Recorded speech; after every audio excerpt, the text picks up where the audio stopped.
Hey guys, how you doing? Welcome. I'm 𝗬𝘂𝗯𝐿. This is F1 Manager 22, and I've been looking forward to this for such a long time. I ordered this game such a long time ago. Oh my god. That I almost completely forgot when and how and where I ordered it from. Let's just get rid of the music here, because that's always going to get me. Oh look, replace licensed music. Let's say OK. So theoretically then, this is not licensed music. Okay, so if I get pulled up on this, I will be complaining very heavily against any sort of complaints you might throw at me. This is F1 Manager 22. Man, oh man, I'm so excited about playing this game. But massive fan of Motorsport Manager, so much so that I actually have the game on my mobile phone. It's the only game that I have on a mobile phone. It's the only game that I play on a mobile phone. What it lacks, if there's any way of complaining about that game, other than the fact that they want you to pay through the nose to play it, is that it lacks some realism. Now, the unique selling point of F1 Manager 22 is obviously the camera graphics of the actual cars driving around the track. Man, I'm so keen to get into this. I'm just going to start a new career. This is my first look. I'm completely blind. A sport that spans hearts, minds and nations, where the 20 best drivers in the world come together to take on some of the world's most historic circuits. And that legacy continues today. The 2021 championship was thrilling from start to finish, and 2022 is set to be even better. New regulations will usher in an age of pioneering changes. New driving talent alongside returning champions will be dueling it out to the bitter end. The pressure will be on the team principals in the upcoming season as they manage their drivers, their cars and the whole team to push to victory. This is not a challenge for the faint-hearted. This is Formula One.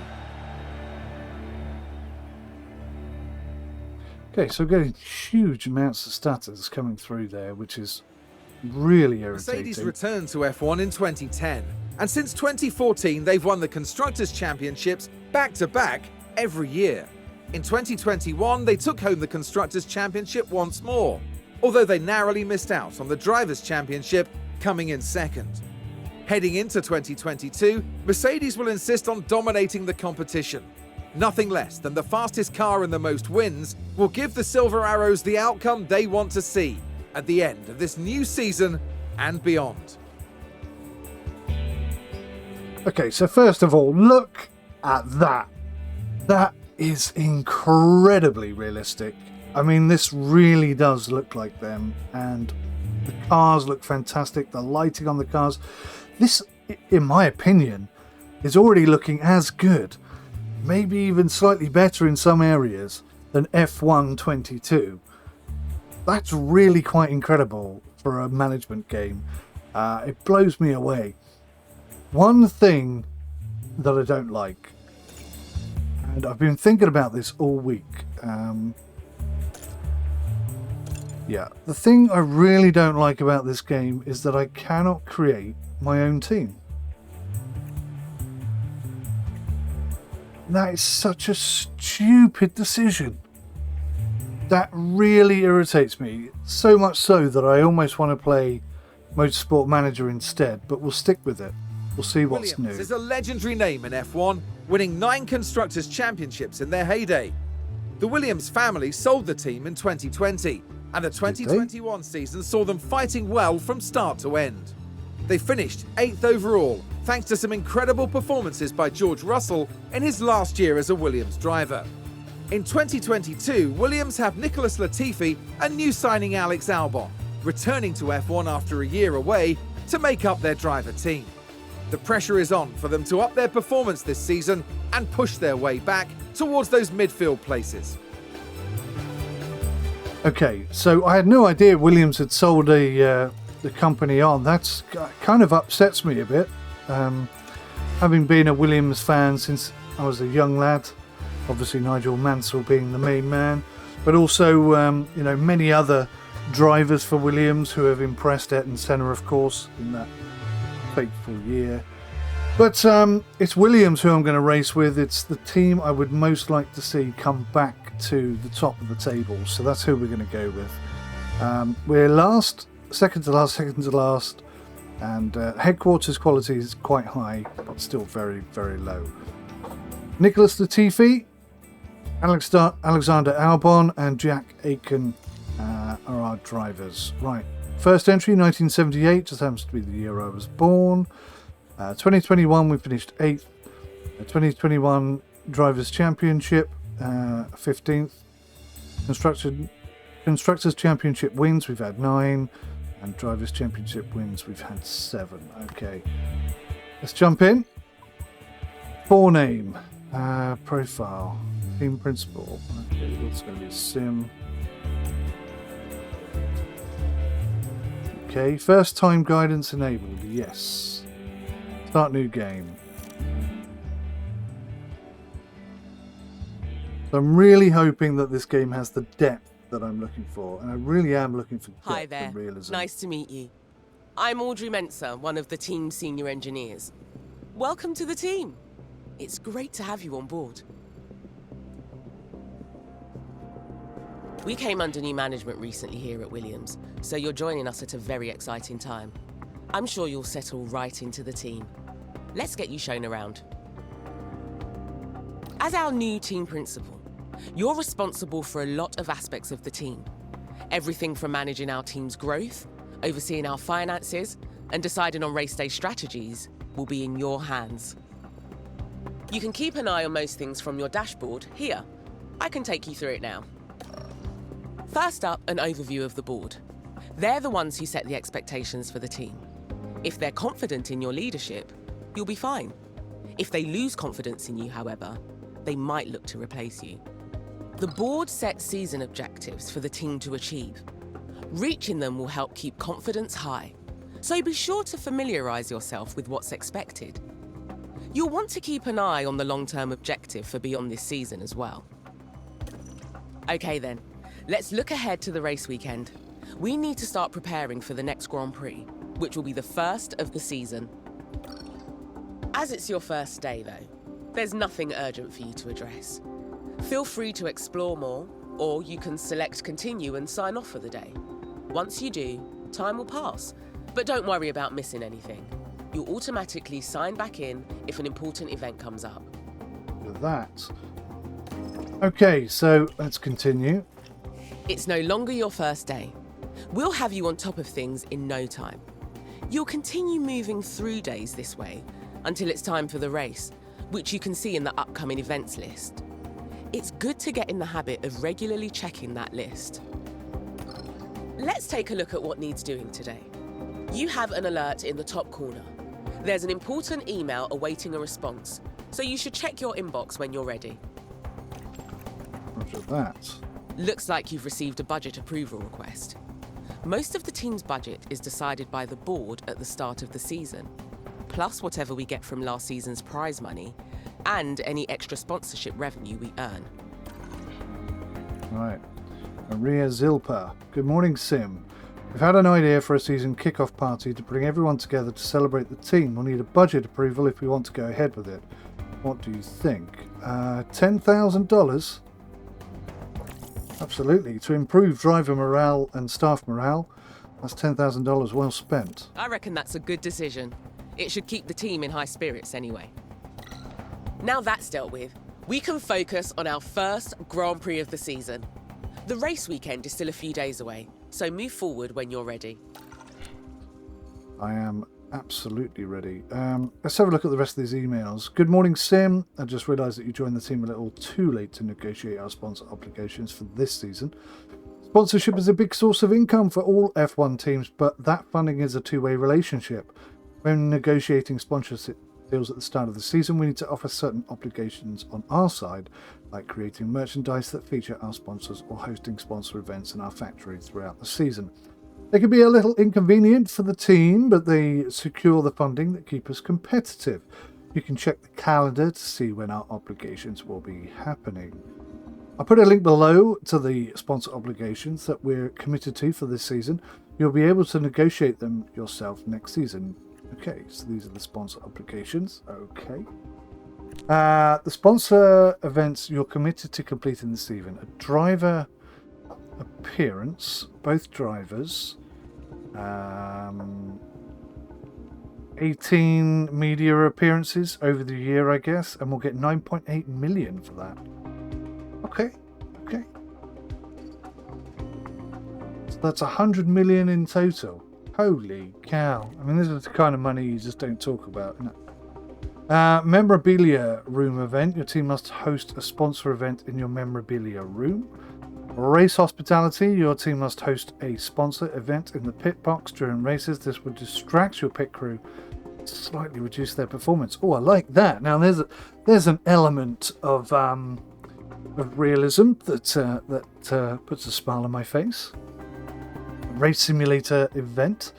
Your team must host a sponsor event in your race simulator. Your drivers won't be able to use the sim whilst you're hosting these events, so they won't gain boosted experience. Your team must also create merchandise featuring your sponsors. Okay, good. Here you can delve deeper into team finances and see our balance, as well as understanding information on income and rewards, and the enforced spending caps we have to abide by. Right. Okay, that's not quite where I was looking to be. I was trying to get back to this page. So let's look at the next message. Car development key staff. Allow me to introduce you to our talented car development team. Technical Chief 𝗦𝘂𝗲𝗂𝗂 𝗬𝐵𝗂𝗂. Head of Aerodynamics is 𝗏𝑉𝐻𝗂𝗏𝗂𝗏. They will lend their expertise to new car part design projects to help us build a competitive car this season. Okay. Welcome to the team, Sim. This is your new inbox. It's good to get into the habit of checking your inbox regularly, as you'll often receive important emails from different sources. Great having you on board. Mark all as read. Can I delete? Can I delete anything? I don't see a delete button. I could flag it, but I can't delete any messages. Okay. There's always some final work to do before we can set off. Check your inbox for the race prep report on this weekend's circuit. Roger that. David 𝗬𝗂𝗬𝗂𝗏. Good morning, Sim. With Bahrain testing behind us, I don't remember being involved in that, we now know where our car stands versus the other teams. I've attached a report below detailing our car's performance. We should use this information to guide our car part design strategy throughout the season and minimize any performance weakness. Okay. Car 1 performance, top speed 19. Right, this is going to kill us. Top speed of 19. That is something we need to fix. Acceleration 19.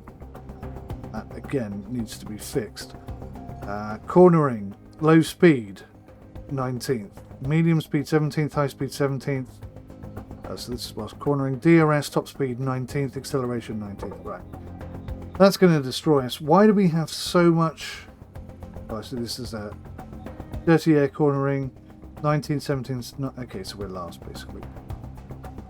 We are last. Let's go to car parts development.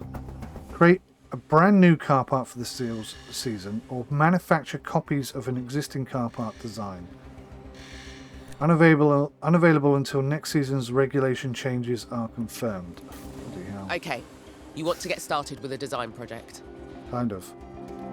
These are car parts we can design and manufacture in-house. Each car part impacts different areas of a car's performance, but certain car parts will have a greater impact than others. You can also view our car performance by rank on grid. This is a useful comparison tool and lets you see how our performance compares to that of all the other cars on the grid. Take a look over the different car parts. The highlights indicate which performance areas they impact the most. Pick one that impacts the ratings you want to improve. Roger. Right, so chassis. I see. So that's going to improve top speed and acceleration. So that, I mean, that looks to be the perfect solution to our current problem. Front wing will improve low, medium speed, etc. Rear wing Okay.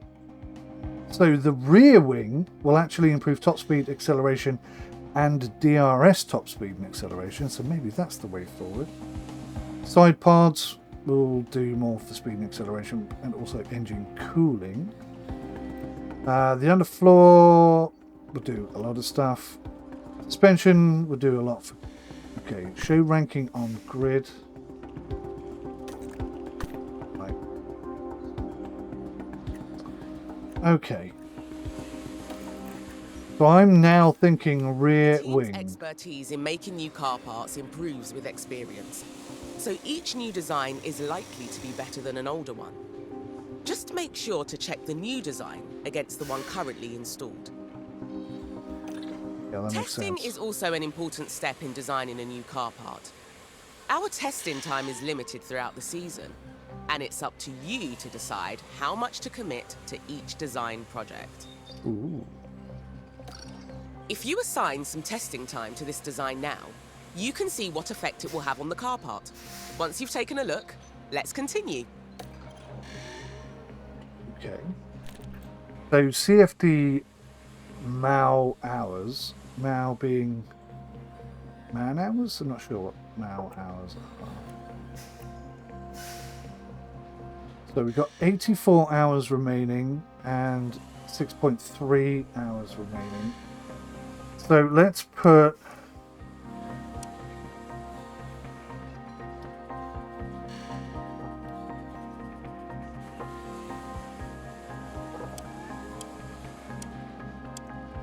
So I can see that this is improving dirty air cornering, medium speed and high speed cornering, but not top speed and acceleration, which is a little weird.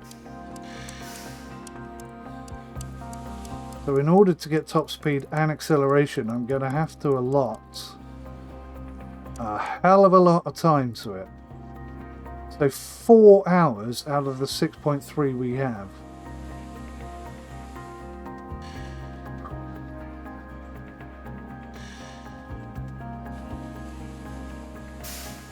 What have we got here?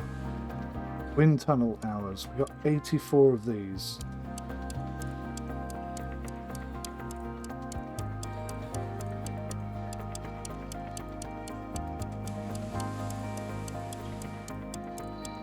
Bloody hell. We're going to have to invest so much to get the top speed and acceleration that we're looking for. Ah, man. But it will improve everything. Let's have a look. Rank on grid.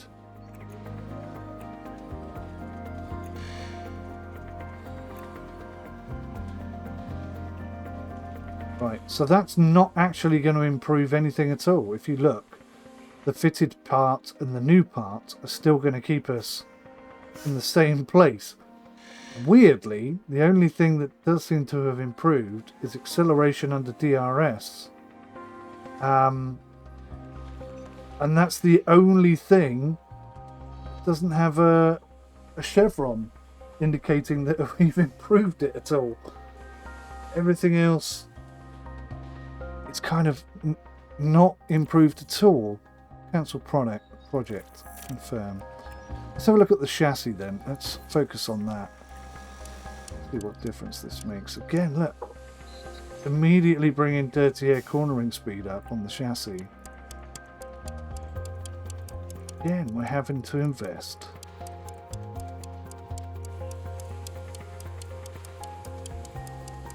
Okay, well, straight off the bat, that's using all the hours we've got, and it doesn't improve top speed or acceleration at all.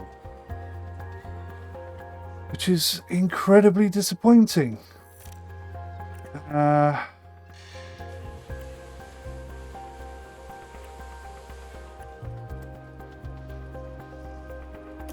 Suspension, let's take a look at that, see what difference suspension makes. Right. It doesn't do anything for acceleration though.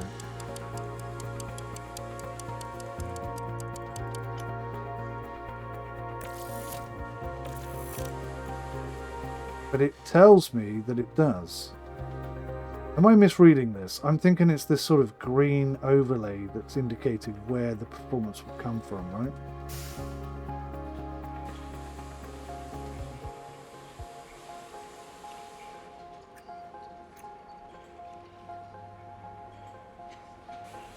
This is crucial for circuit. This is recommended for circuit. I see. Medium speed, medium speed. Alright. Right, let's go for the rear wing. And let's put some hours in. That's going to get us 2 improvements here. No top speed or acceleration improvement though.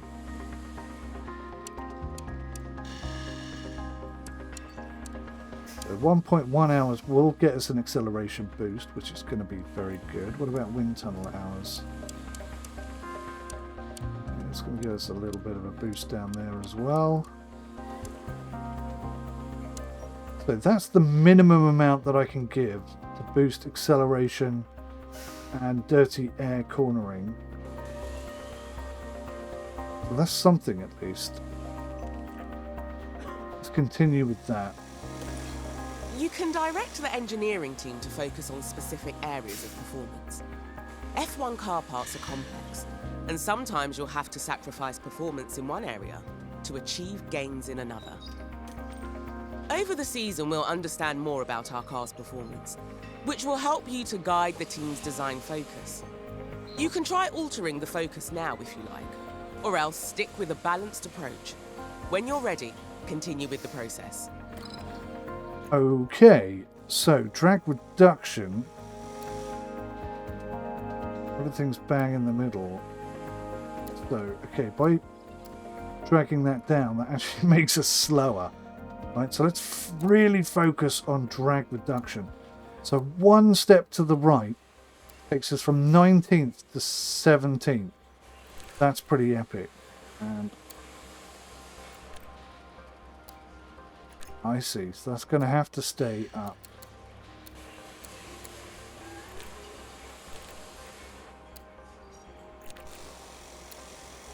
So I'm just thinking, if I can get everything green like that, then that's a massive step up, right?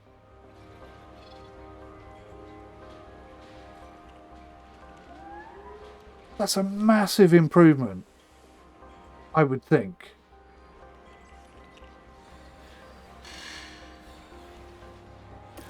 Let's try it. As a Let's final find out. step before the team gets started on this design project, you need to decide how many engineers you want working on it. You should also decide what approach they should take. Bear in mind, these decisions will have an impact on the duration and cost of the project. When you're happy with everything, confirm the project and the team will get started. Okay, so how many do I have? I have 5 engineers. If I say 3, what does that affect? It's going to take 52 days. If I put everybody on it, it'll take 42 days. That doesn't seem like a good trade-off. So 62, 42. So we're playing with 20 days here. So it's pretty much... do I want it rushed? Rushed, the cost goes up. The total cost would be 1.3 million or 8.6, but that's going to go from 42 days to 35 days. I think that's money well spent. I'm happy with that. 1.3. Let's do it. Nice work. That's the project started. If you check your calendar, you'll see the team have given you a delivery date for the design. Once it's complete, you'll be able to manufacture that part anytime. Continually designing new car parts is imperative to improving our team's performance and staying competitive on the track. Check out the car analysis area regularly to see how our cars compare to others on the grid. Yep, will do. Will do. How do I get back? My favourite places. This is where the car builds happen and where we develop and store our car parts. Throughout the season, you'll want to make sure the team are working on upgrading components and that both cars are being kept in good repair. You can also use car analysis to compare our car builds to other teams. Okay. Okay. Okay, you have all the information you should need. Let's head to race preparation to see if there's any remaining tasks for us to complete. James Irwin. Good morning, Sim. The Bahrain Grand Prix is almost here, so I wanted to make sure that the team is prepared before we leave. As always, please make sure that you've completed the below before heading to the race weekend. Check the circuit info to help plan your strategy. I should be able to click on that as a link. I'm frustrated that it's lit up, but not clickable. That is annoying. So now I've got to work out where the circuit info is. I'm guessing here.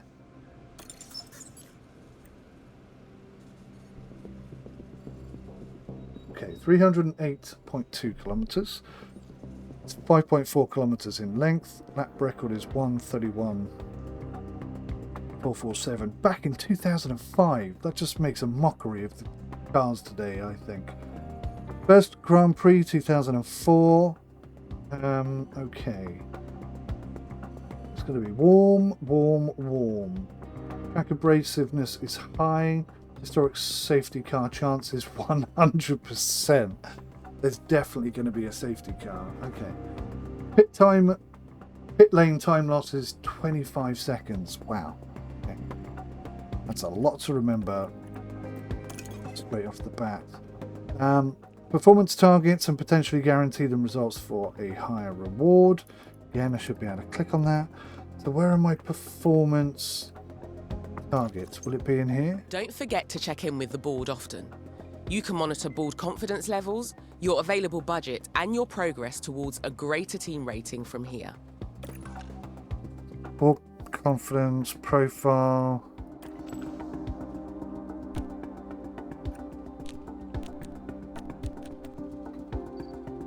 Yeah, okay. I've no idea where the performance target is. I've absolutely no idea where to look for that. It's not a good start, devs. Your UI is pants. Big pile of arse. If I could just click on that and go to wherever I need to go to, my life would be made 10 million times easier.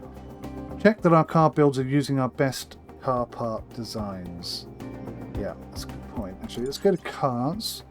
Manage the build of car 1. So, okay, chassis.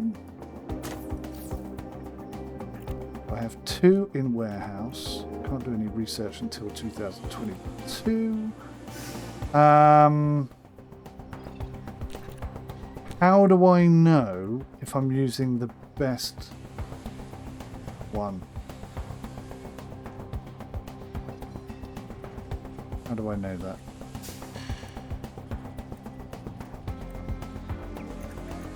How do I compare that to other ones?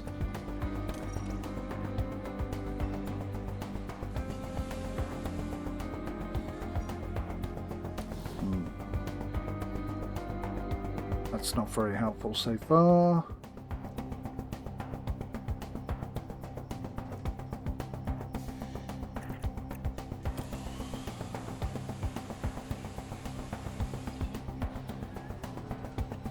Right. So lots of lovely stats, but trying to find the bit of information that I'm actually looking for is proving to be quite This is difficult. the warehouse. Isn't it wonderful? This is where we store any uninstalled car parts. Yeah. We can also design and manufacture new and improved aerodynamic car parts in-house throughout the season and install them on our cars. Actually, hold on. Cars. Every team has 2 cars, one for each driver. The car is an integral part of success as a team, and its performance will determine if a team are fighting it out at the front of the pack or bringing up the rear guard. You can use car analysis to compare your cars and car parts to those of the opposition. Each car is made up of 9 different car parts. There are 6 aerodynamic parts which are designed and manufactured by your in-house engineering team. There are also 3 powertrain car parts which are built by a manufacturer and chosen at the start of the season. All teams will constantly develop their cars. To stay competitive, you'll need to keep improving your aerodynamic car parts by starting projects. Car development projects allow you to design car parts and then manufacture them before installing them on the cars. You can also research car parts for next season's car to get ahead in improving the car and attempt to offset regulation The changes. engineering team have just finished manufacturing a suspension system of a brand new design. Ooh. Well-designed suspension is crucial to the aerodynamic potential of a race car. We always want the best components possible on our cars, so it's worth checking to see if we should install this one instead of the model we currently have. That's not what it says here, but anyway. So it's lucky that I came to look at this because it looks like we've actually got a part. Right. All the available suspension designs are here to look through.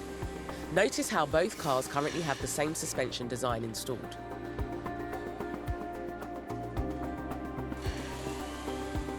Check the new design at the top of the list. As each car can only have one suspension fitted, you'll want to check the stats of the new design to see if it's worth replacing the old one. Take the time here to compare the two designs. You may also want to pay attention to the stats that are crucial for the next race and see which suspension is more suitable for that circuit. Looks like this new design only has positive impacts on the car. That's great news. We only have one copy of this suspension at the moment, so you need to decide which car to install it on. Select the new suspension design and get it installed. Can't wait to see this in action on the race weekend. Okay. So, I'm not sure what the little book means. No idea what that means, but this here indicates how many of this part we have. So we've got 4 of these and 1 of these. So I'm going to put it on car 2. Great work. That's the new suspension fitted. If you want to have more copies of this design manufactured, you can do so from here.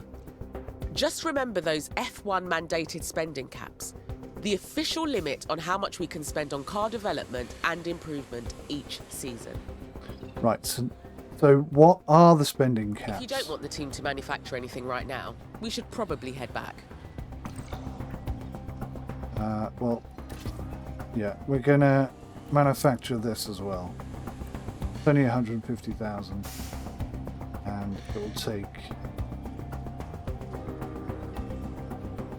Oh, quantity, okay. 50,000, only want 1. Yeah, let's do it. It takes the team a while to manufacture a new car part. If you check your calendar, they'll have given you a delivery date. Now all you have to do is wait patiently and let the magic happen. Roger that. How the hell do I look to see what the limits of spending are?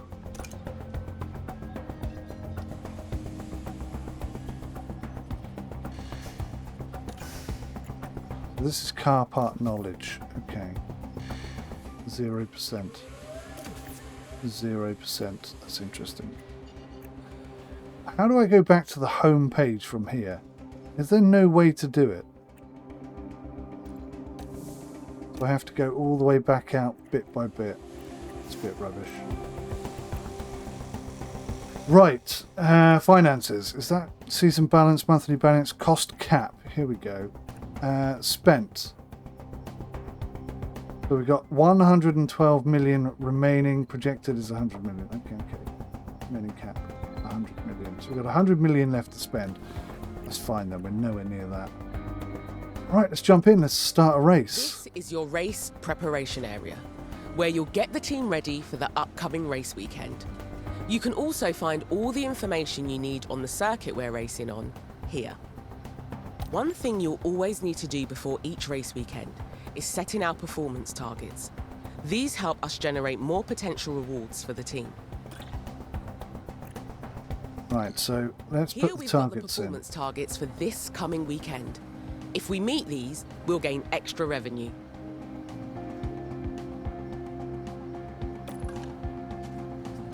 Each race weekend, the team sponsors will set you targets to earn extra money. Sponsors will always offer incentives, which give the team a larger financial reward if we achieve them. You can also add guarantees. Guarantees reduce the base payment for the weekend, but the bonus for achieving the guarantee will outweigh the reduction. Adding guarantees is a risk, but can deliver huge rewards if you achieve them. Performance targets will apply to either the qualifying session, the race itself, or a hot streak of finishes. Hot streak targets extend over multiple races, and you need to maintain the streak for a specified number of races. Looks like we've got incentives for both the qualifying session and the race. If we can reach those targets, we'll get an additional payout, and it won't cost the team anything if we don't meet them. Okay. You can also decide to add targets here and offer our sponsors guarantees. These are a risk, as we face a potential financial loss if we don't meet them. But if we do, we'll gain a much larger reward. Okay, if you want to offer a guarantee for this weekend and raise the team's potential rewards, now is your chance. Okay, let's see what we can put in a guarantee slot. Qualifying position. I see you like a challenge. It might be tough, but the potential reward is a definite pro. Let's just be careful during the race. We don't want to let our sponsors down. Okay, we're done here. Let's head back. You don't even give me a chance to look at anything. So all the targets are here. Qualifying position 15th. Oh, see, I think that's a bit high. I was thinking more like, oh crap, I can't go any lower than 15th. Qualifying position 15th. Okay, I think we can do that. Why can't I confirm those changes? Interesting. So the potential reward is 1.7 million. Potential loss is 23,000. I could take a loss of 23,000 for the chance of winning 1.7 million. I think I can cope with that. Definitely. Right.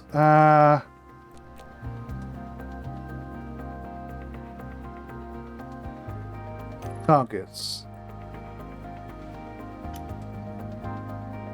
Finish 15th. Oh, see, now that's quite... So when I click on that, does that immediately activate it? Like I can't take it back? No, I can see I can take it back. And then I can edit it, but I can't go any down. One driver is going to finish in the top 15. Okay. That is a big, big ask, but I think possibly could work. Alright. Well, You've done everything needed, and the team can't wait to get started. It's time for the first race of the season. You can take some more time to look around if you like. When you're ready, let's get this show on the road. bunch of that. Circuit info. So 57 laps. Very abrasive. Definitely going to be a safety car incident. Fastest lap record 1:31. Driver overview. Car 1 is Latifi. Car 2 is Albon. Reserve is Aitken. Reserve drivers gain boosted experience when they take part in the first practice session of a race weekend. Okay. That's fine. We can do that, I think. Not quite sure how. This is where you'll find relevant information on the team's drivers and reserve driver, including their performance ratings and contract details. You can also scout for new drivers to make sure we have the best driver pairing we can. Okay, well, I don't want to start messing about with that too much. But it does say he'll gain experience by driving the first weekend. So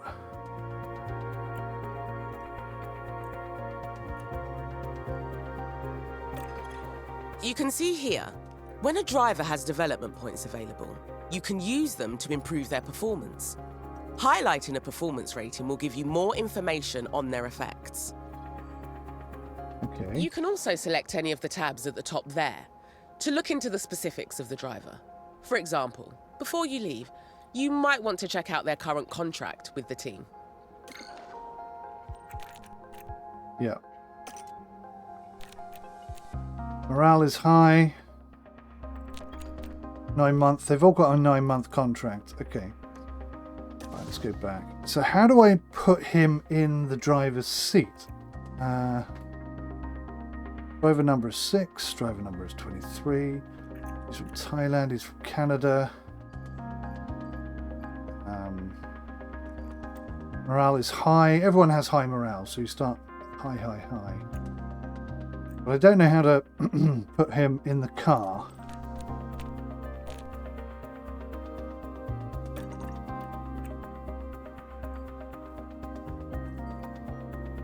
So 𝗦𝘂𝗯𝗀 𝗬𝐺𝐵 is fantastically better at overtaking. Defending is not so good. Accuracy is not so good. Reaction's much better. Overall, he is a slightly better driver. So I can change.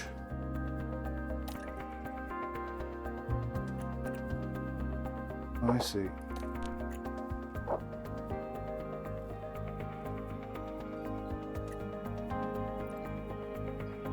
Okay, so I don't think I can put him in the car from here. I'm not quite sure if I can.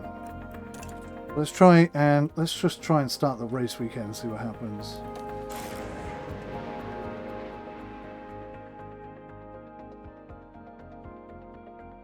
So I've really tried hard not to watch any gameplay of the game. So this is all completely new to me.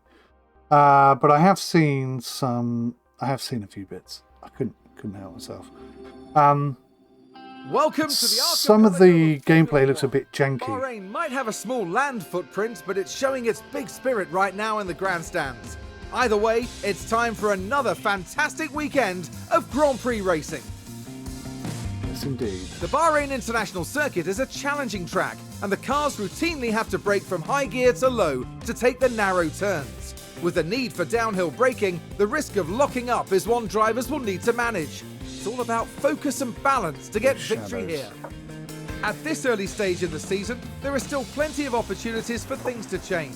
In this sport, there simply are no guarantees. Okay then, let's get to it.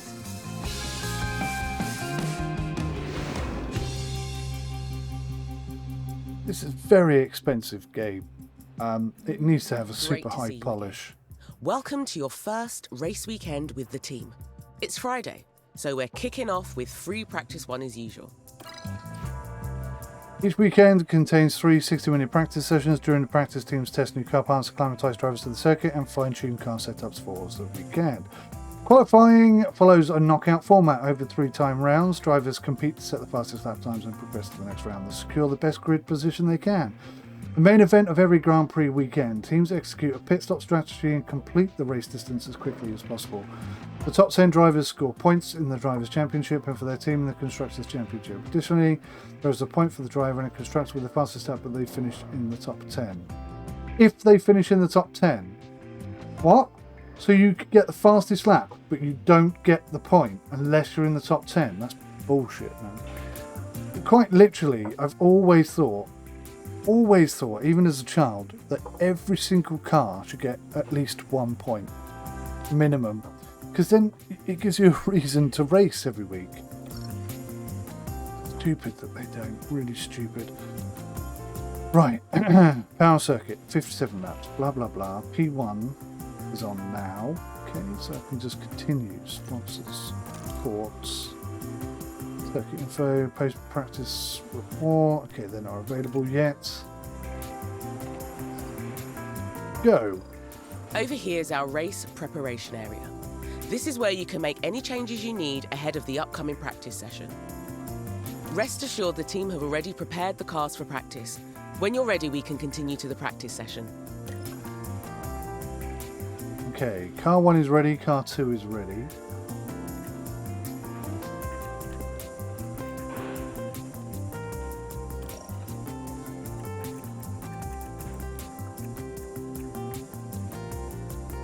Our setup is untested.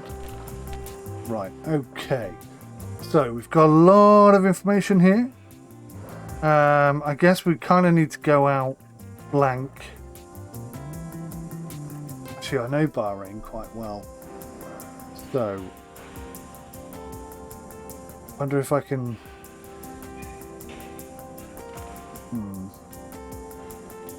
We'll leave as is for now, and we'll just find out. Run plan will be 15 lengths.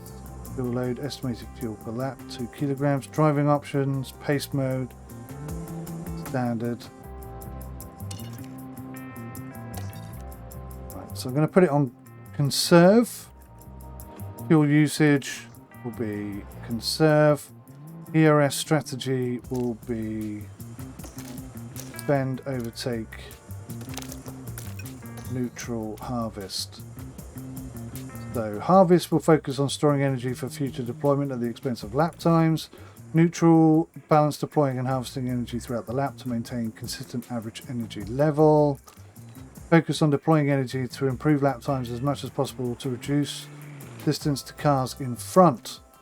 Tactically deploy energy to assist defending against overtake. Some energy will also be used to improve lap times. Overtake, tactically deploy energy to assist overtaking. Some energy will also be used to improve lap times. Okay. So we'll keep that neutral for now. What I'm hoping to learn from this is sort of an overall speed experience. Okay, so these are my tyres. I've only got one set of hards. Track rubber is very low. Right, we'll start with softs.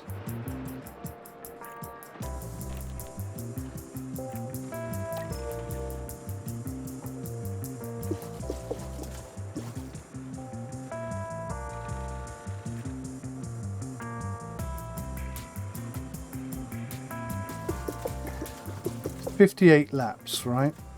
So that would be half. That would be half. Half the number of laps. Okay, so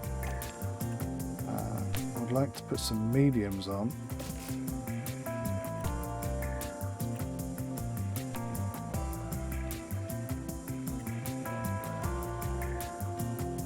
Okay, so I could put some hards on just to see how they behave, but I'm going to put some mediums on. I want to see how they behave for half the race lap. Our setup, keep that as is. Run plan, 29 laps. Driving option. Pace mode, I do want to conserve.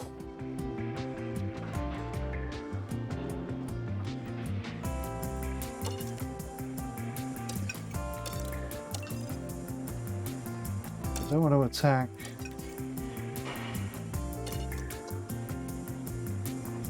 Let's put it on light.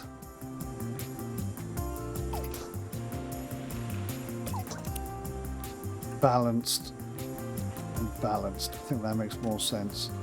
So let's actually change your setup slightly too.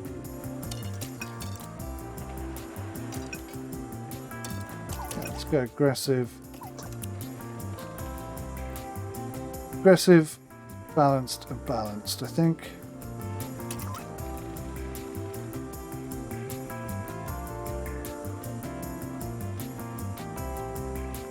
Okay. We'll try that. We'll give that a twirl, and we'll see what happens.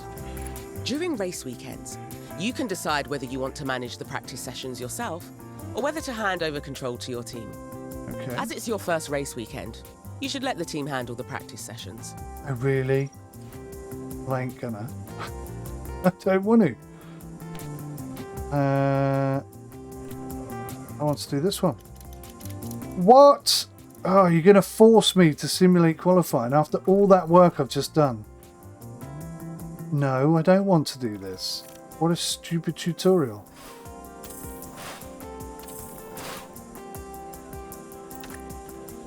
That is so annoying.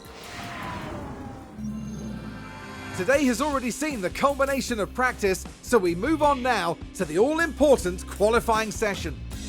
While everyone will be talking about the battle for pole, there is still so much to be contested here today. Qualifying presents a tremendous opportunity for all 10 constructors and their drivers, as a strong performance now will put them in good stead for tomorrow's race.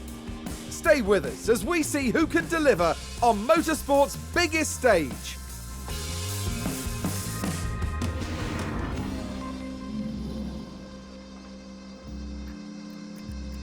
Okay, so Maxi Boy is up there on a 132.9 with Carlos Sainz, Charles Leclerc, Sergio Perez, Hamilton down in 5th, George Russell behind him in 6th.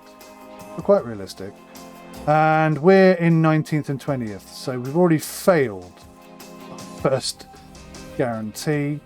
But in my defense, I didn't have any control over practice whatsoever. So the game absolutely screwed me up the bottom on that one. Oh, actually, we're about to do qualifying, aren't we? Of course we To are. help maximise our drivers' performance, the team have them work on 3 goals during practice: track acclimatisation, car parts knowledge, and setup confidence. If you manage the session yourself, you might get an even better performance from the drivers for the rest of the weekend. Thanks, I would have done. Okay, bonus achieved 10 out of 15, 11 out of 15, so he should theoretically be the faster of the 2. Control up to 91, 77, 75. Reactions 81, okay. Good. Right, time for qualifying. Our results here will determine where we start on the grid for Sunday's race. Qualifying takes place over 3 knockout rounds, and only the fastest drivers will advance each time. Yep, okay.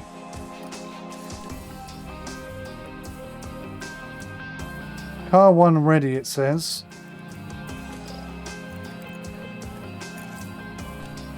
So that's the setup he's gone for.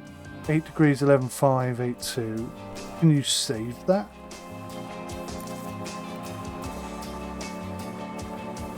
Out lap 1, flying lap 1, cool down lap 0, in laps 1. Okay, yeah, makes sense. Include cool down laps. Don't need an additional fuel, so it's just flat out. I don't have any control over that at all, really. Same as practice, the team can handle qualifying for you if you like. Let's get you hands-on for this round though, just to make sure you're feeling confident before race day kicks off. Yeah, I'm not feeling confident right now. Yes. Our drivers need to be setting their fastest possible lap times, so we can advance to the next round of qualifying. The slowest 5 cars will be knocked out. Keep a careful eye on time remaining. The time limit on qualifying rounds really ramps up the pressure. Right then, let's get a car out on the track for its first run and see how it goes. Send out car 1. Does look good, doesn't it? For a management game, that looks absolutely stunning. Yep. Car looks to be attached to the ground. That does look good. Oh yeah, very nice. Good audio as well. Bit of shake and shudder. Bit of suspension lean and stuff going on as well.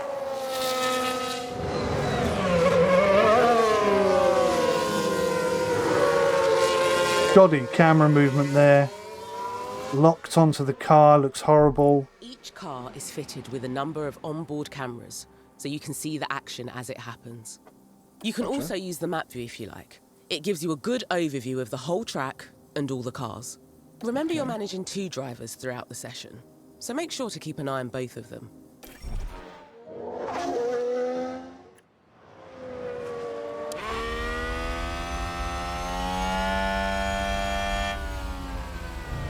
I know this track so well. Before I got ill, I was... oh, he's warming up the tyres. That's what he's doing.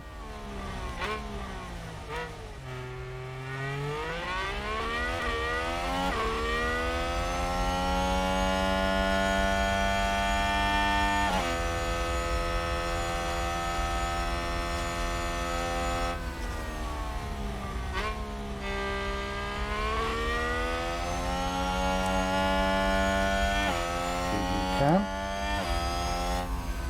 Shoulder cam.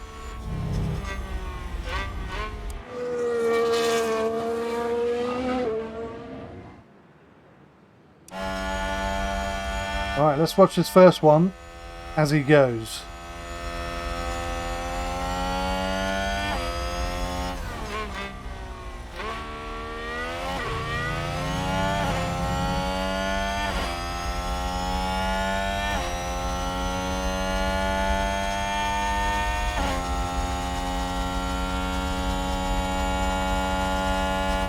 Sent Albon out.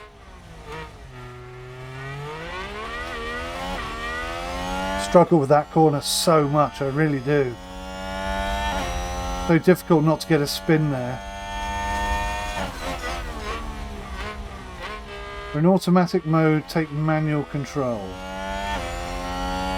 And I won't take manual control just yet.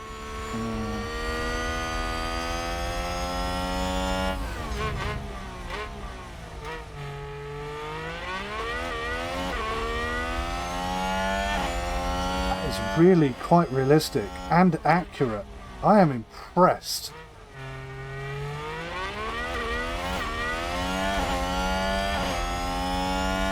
The tyres are moderately overheating, confirmed. Why didn't I hear that radio comm?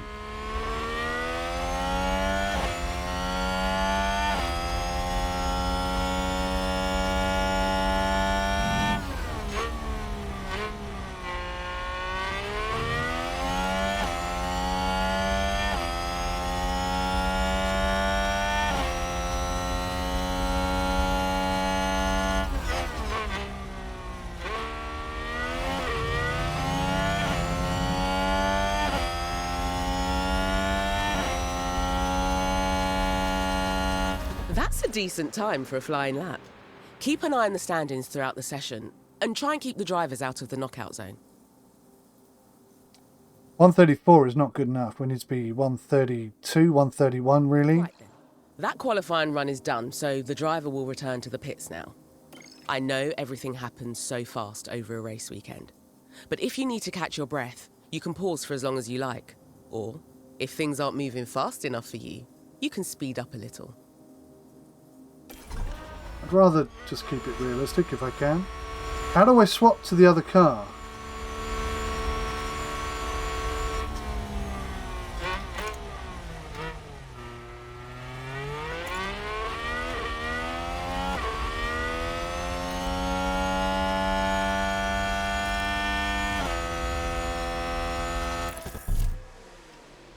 Manual control will give you full control over pace, lift and coast, and ERS strategies. This will only last for the duration of this run on track and will reset back to automatic when the car returns to the pits. So that means I can drive the car. That's interesting. Is that what that means? I don't know. At some point we'll try that out, but not now. So that's 𝗦𝘂𝗶𝗯𝗄. So, oh, there we go. Bit of traffic. Not sure who that is. Didn't affect us too much.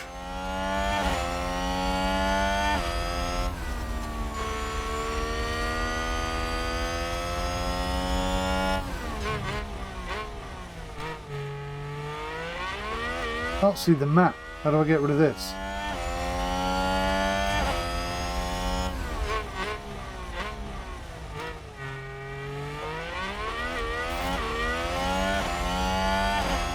The tyres are getting too hot on both cars.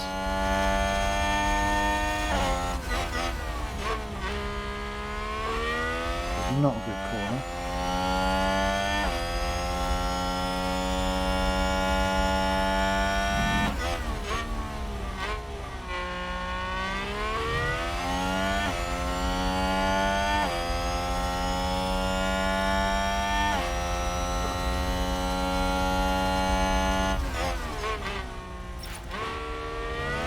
Oh, look at that. That could help us dramatically. Get on him. Get up his arse.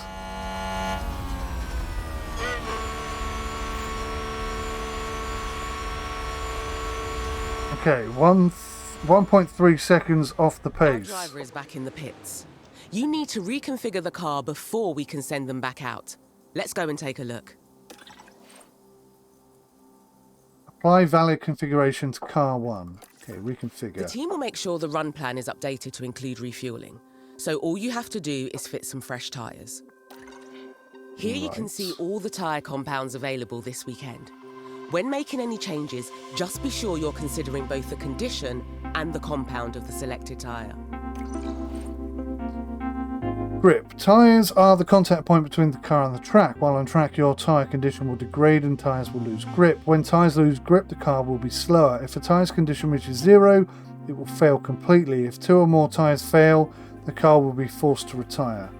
Dry compounds. Each compound has its own strengths and weaknesses. Soft is fast but less durable. Medium is a balance of speed and durability. Hard is slowest but most durable. Wet compounds are also too... Yeah, we know all this. We want maximum performance during qualifying. So let's use a fresh, soft compound tyre. Soft tyres are the fastest in dry conditions. Confirm the configuration with the team when you're happy. So how do I know? So that's 89% condition. This is 100% condition. Let's put that on. Time to configuration, 8.2 seconds. Apply valid configuration to car 1. How do I apply? How do I confirm? There we go. They're reconfiguring. And Albon is going to come back in. Brilliant. The car's ready to head back out at your say-so. It's probably best to do at least one more run before the end of the round. Unless you're feeling very confident about our time so far. The track will have more grip later in the round, but there will also be more traffic. It's up to you to decide when you want to send the car out. Whatever gets us through to Q2.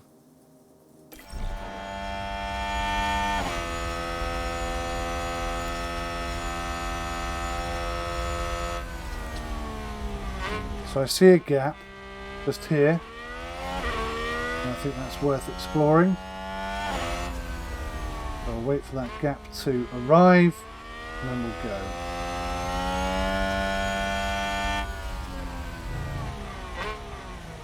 I hope that nobody else gets there before us. I'm going to go a little bit early in the hope that we get in his way.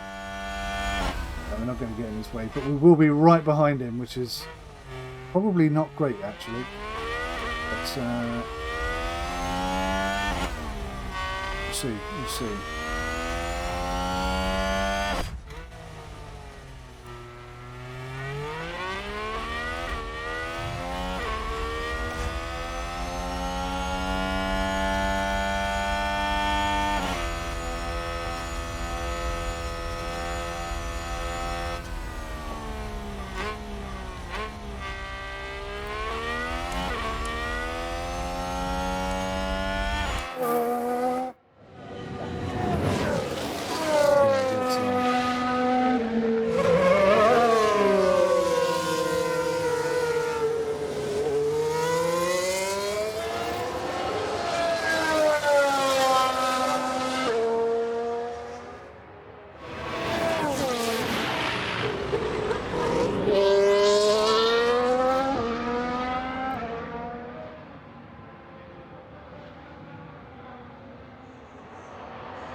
Alright, let's get some fresh tyres on, send him out.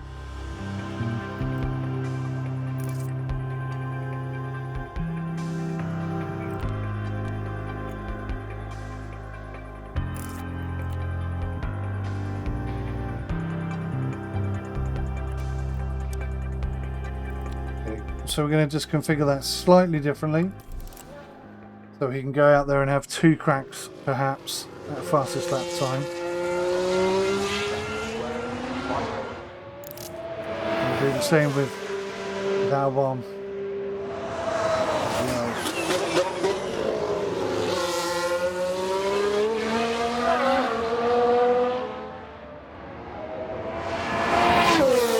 I wish I could get this out of the way or move stuff around because I cannot see that map. It's quite irritating. I'm trying to time when I want to send him out. I'm going to send him out now. Hopefully he'll come in behind him and then we can use our teammate to give us a little bit of extra drag for a little bit of extra speed.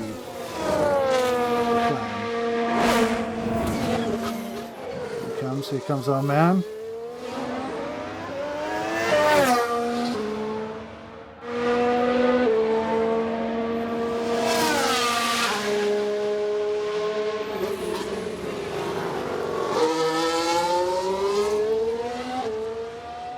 But it's like I have to hover over one of them, so there's always going to be one in the way.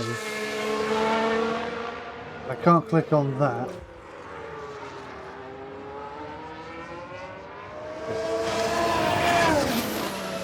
could be interesting. Now remember, we want to qualify in the top 15. Now, there's a lot of drivers that haven't gone out yet, but we are 1, 2, 3, 4, 5, 5th and 6th from bottom. So potentially we're on track for that, but not definitely. Right, here he goes. Here goes Albon.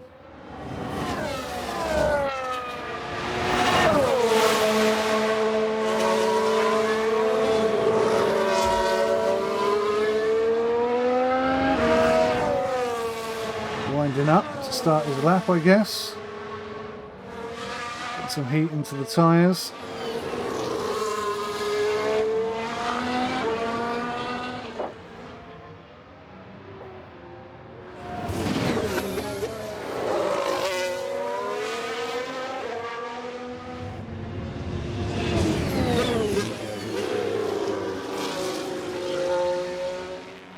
Lap time starts now. Go for it, Albon.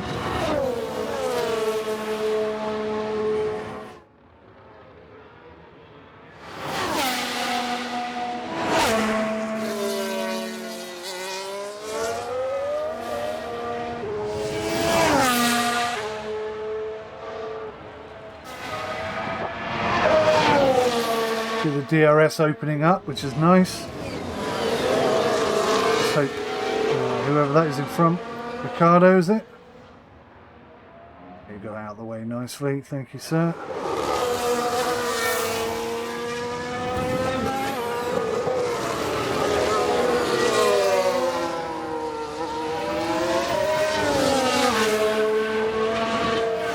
Now, why has Latifi not come in? It does say heading to garage, but he hasn't actually in the garage yet.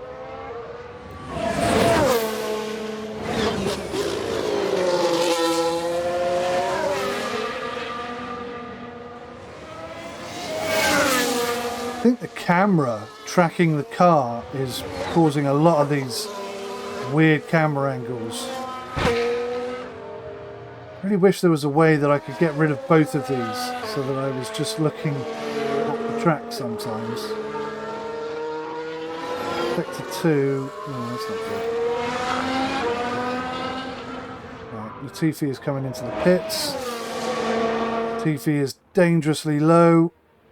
Needs to get out there and put some good time in.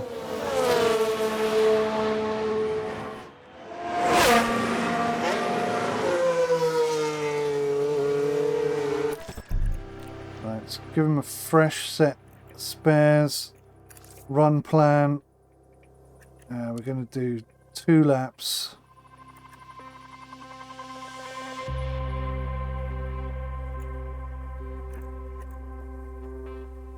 Let's do it.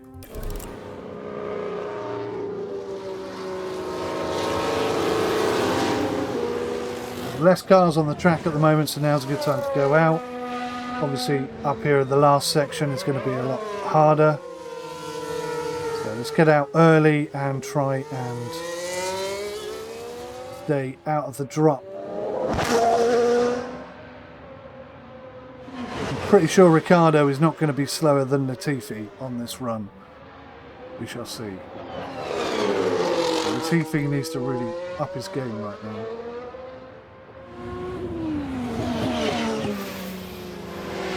So why is Albon very slowly driving around the track instead of punching out a second fastest lap? Because that's what I wanted him to do. I wanted him to have 2 fast laps at this. 2 flying laps. He's not going to do it, is he?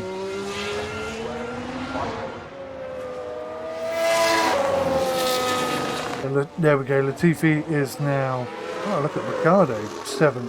Oh, nice. Latifi is out. Latifi needs to really up his game. See how he's doing. Up.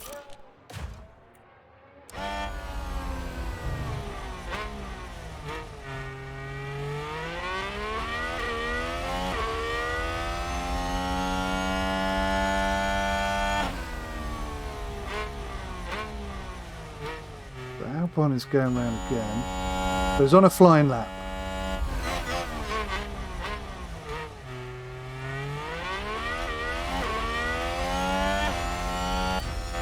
This is good. Latifi. So we've got 2 cars out there at the moment. And a very quiet track. And lots of potential for good grip.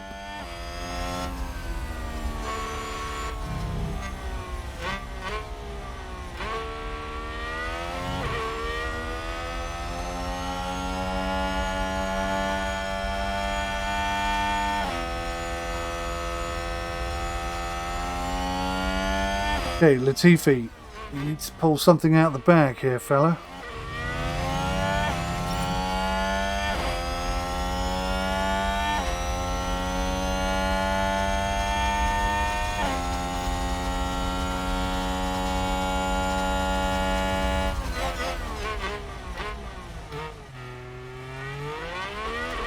The tyre, we're getting a lot of messages about overheating tyres. That's not very good. Maybe that's something I need to focus some development time on.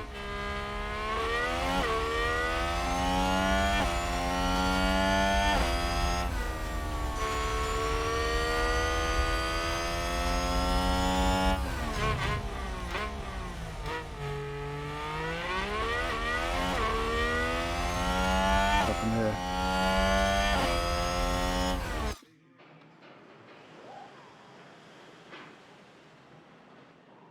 What does that mean?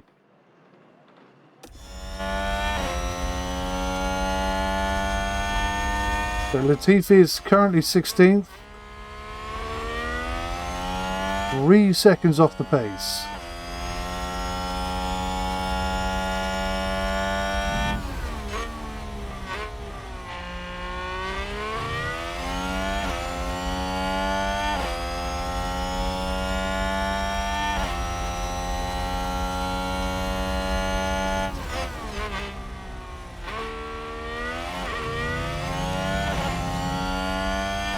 Comes. Get your fingers crossed. What the hell?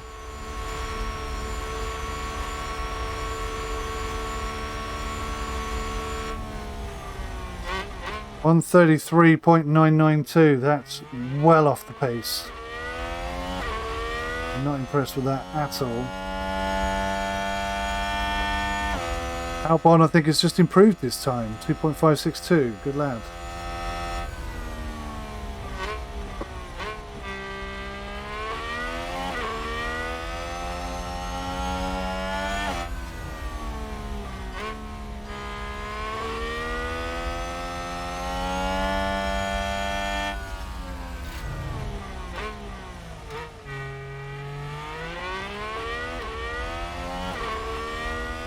I really want Latifi to get his ass up there. Yellow red. Oh, Leclerc spin on turn 14. I could have watched the replay, but I didn't click it in time. Okay, so I know that for next time. We've got 30 seconds left, 40 seconds left of Q1.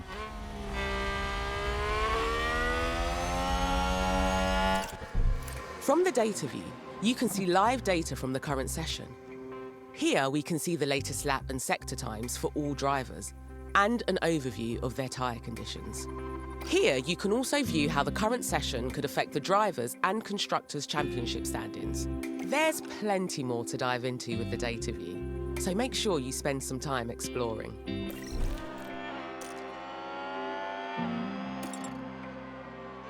Okay.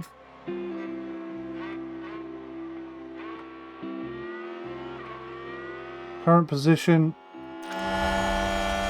16th. Come on, Latifi. He's done a better lap there, but he's not quite. I just need him to gain 1 position and we're golden. But Verstappen, oh my god, what the hell? Verstappen is 17th. How the hell has that happened? Session end. Verstappen has gone out. What the hell? Verstappen has gone out in Q1. How does that happen? And Lattifi has let the team down. So Albon has been relegated. 14th. Can he cling on to 15th? Have to wait and see as all the other cars start to come in. Oh no, and Albon is out to 16th. Oh, that's horrible. We lost it right in the last section there, and Verstappen goes from last to first. Typical Verstappen move. What a scumbag. So, it's Red Bull in 1, Ferrari in 2 and 3, and Red Bull in 4 with the Mercedes. Oh, no. Mercedes were 5th and 6th, but now they've just been relegated to 6th and 7th as Bottas squeezes in there with the Alfa Romeo. Very nice, Bottas. Very nice. 5th place. That's a good result. It looks like we didn't make it through to Q2. Not great, but it's only the first weekend of the season. Plenty of time to improve. Yeah, we were close, but no cigar. Welcome to race day. And before we get down to it, last minute checks are being made. Williams had a good performance in qualifying. Now they'll be eager to demonstrate that they can have an even better race. Aston Martin were on target for qualifying. Now it's up to them to defy expectations for the race itself. We've been having lovely clear weather, although there are a few clouds lurking. Hopefully they'll stay in check for the duration of the race. And there's going to be a lot for the teams to handle. So will the drivers and their cars be able to cope with the pressure? Let's find out right here at the Bahrain Grand Prix. Right then, time for the main event, the Bahrain Grand Prix. This is a great time for us to get some early points under our belt. So let's stay focused and push hard. Right. Okay. I don't think there's much for me to Each driver will do. need to make at least one pit stop to fit new tyres. On average, a pit stop will cost a driver about 25 seconds. So we need to think carefully about when to pit and why. You can plan race strategies before the race start. A race strategy consists of a sequence of planned pit stops, the lap they will occur on, and the tyre compound to change to. Your team will offer data-driven recommended strategies for each race. Planning race strategies allows you to analyse your pre-race options, view the weather forecast, and have a strategy to match different outcomes. You can create your own strategy from scratch or edit one of the team's recommendations. Planning a strategy also makes sure you will fulfill the mandatory tyre change rule. Strategies are only a guide, and you can always go off strategy during the race or even start the race with no strategy in place. If you do go off strategy, you will still need to pit, but will not receive reminders for pit windows. Let's set a tyre strategy for our drivers now. We need to make sure we have a good plan for when we want the cars to pit.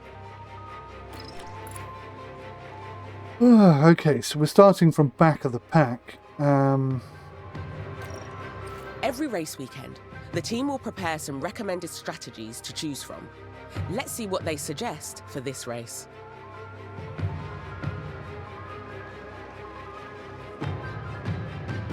Okay, strategy A is a fast but risky option, relying on 2 soft stints and no hard compound at all. Strategy B is a well-balanced option, 2 soft stints and a nice long middle stint on a hard compound.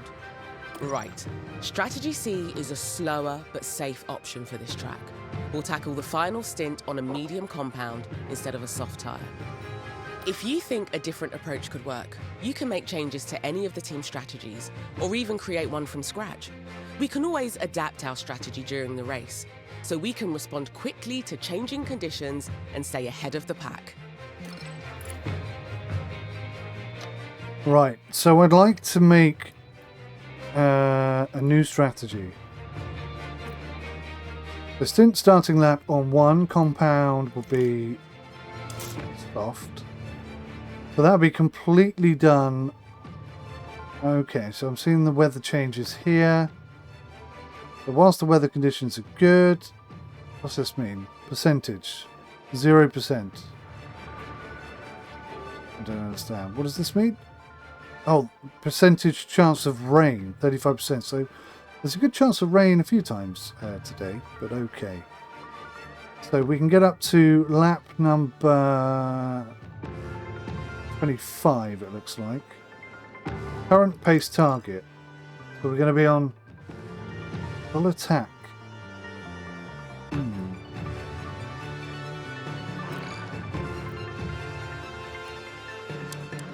Right, so we're going to go full attack.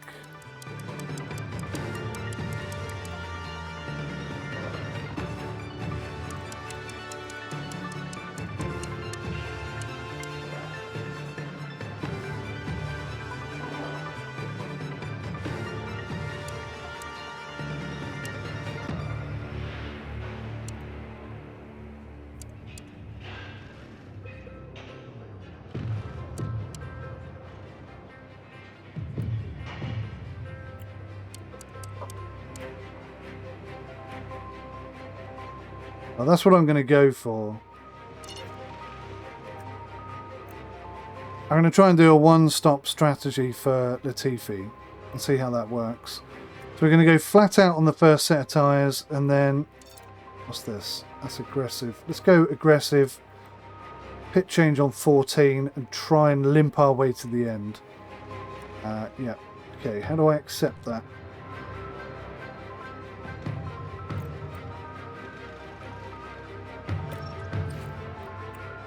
Now we'll select strategy D, and okay, well, I'm happy with that. So this strategy is going to be different. Picking a different strategy for each driver. This gives us a chance to take advantage of in-race events and means we won't have both cars pitting on the same lap. Yes, indeed. So I'm going to go for A. That's both drivers with a set strategy in place. Right. Let's head back to the preparation area and get this race started. There's a bit of overlap there, but we're looking at lap 15, 16, 17, 18 it looks like. 18 and 41. Alright, good luck guys. I wish you well. Now I don't know how involved I need to be for the race. The drivers are lined up tonight under mostly clear skies. Here we have Alexander Albon. They'll be starting the race from the bottom half of the grid, so there's a fair bit of ground to make up. Next up for the team, it's 𝗬𝐿𝐵. With their starting position in the back 10, they'll have their work cut out for them. And we're just moments away now. And this is it, the Bahrain Grand Prix.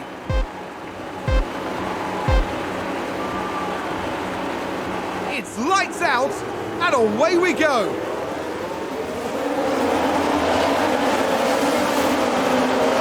All right, good luck, gentlemen. Do the best you can. Have faith in you. Top 15 we're after.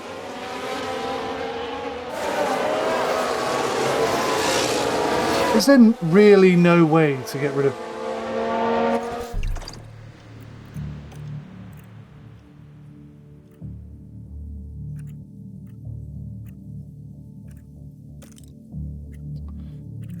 Da-da-da.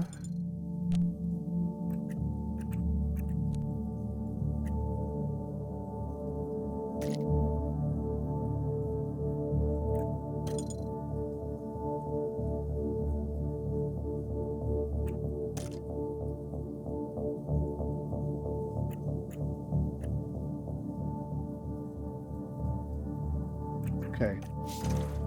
So it doesn't look like there's any way to get rid of the HUD. I'm kind of stuck with it, no matter what I do.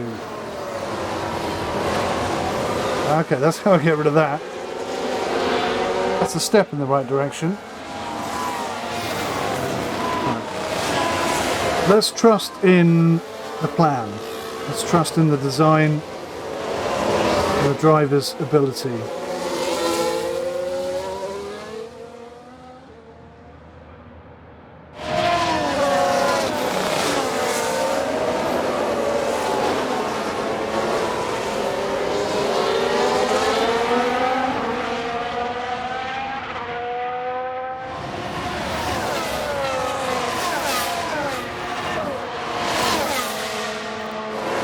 I'm not sure the pace that they're driving at is the pace I told them to drive at. That doesn't look like what I said to do. So I'm not sure, I'm not convinced at this moment in time that they're driving to my specifications, which will be very annoying if that's the case.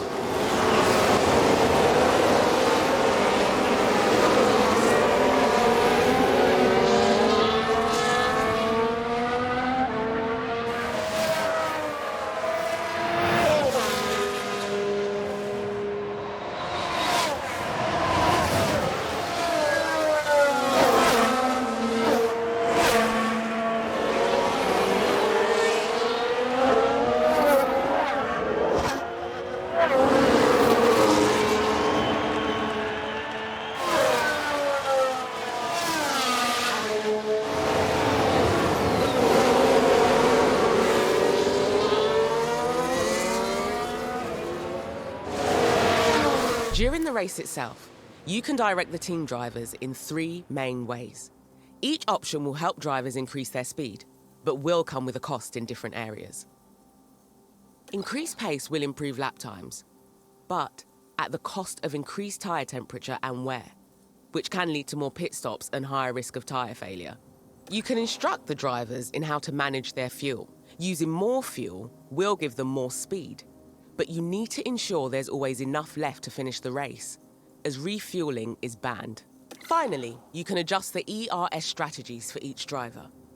Higher ERS strategies give the driver a boost of power when racing, but will also drain the car's battery.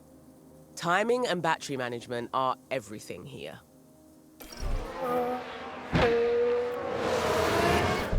If a driver needs an additional performance push for a short time, they can adjust their ERS strategies and use any battery charge they have. Okay, so ERS allows a car to harvest energy when braking. This harvest energy is stored in the ERS battery. Energy from the battery can then be deployed later to increase the car's power output. While the car is braking, energy will be stored in the ERS battery. The battery has a total capacity of 4 millijoules and can harvest 2 millijoules each lap. Drivers can select an ERS strategy to set how much energy to deploy each lap and where to deploy that energy. All ERS strategies will only harvest 2 MJs per lap. There are 3 ERS strategies that deploy more energy than they harvest, but each use that energy for a different purpose. Overtake and defend are best for getting ahead of cars or for keeping them behind you. Deploy is the fastest strategy available. Harvest will prioritize charging up the battery instead of using energy for performance. Neutral will maintain the current battery charge over a lap, which gives a nice balance of energy deployment and harvesting.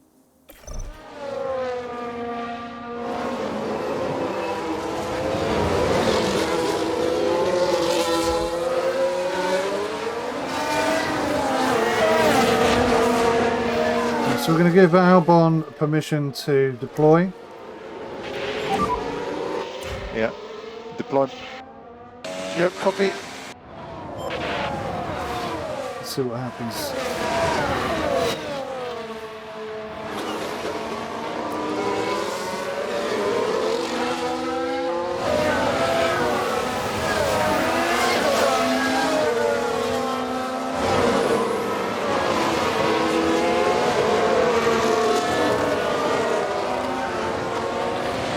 Albon is dropping back Managing pace terribly. will help you manage a car's tyre temperature and wear.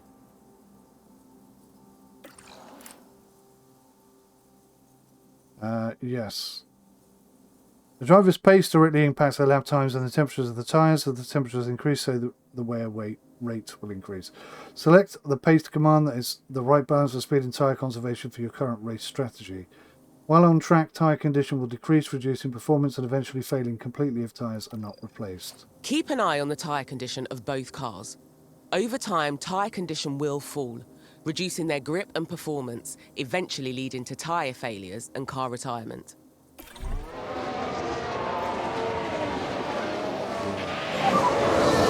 Without DRS.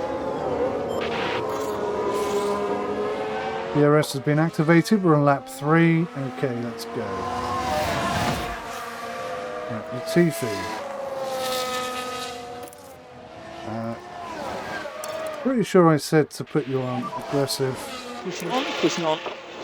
Copy. Use the rest. Copy. Yeah. That's pretty cool. I do like the radio comms.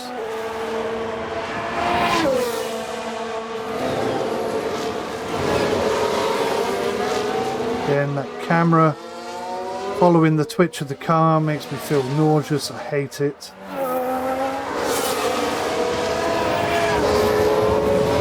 Albon's getting stuck in. He's having a good scrap with, I'm not sure who that is, to be honest.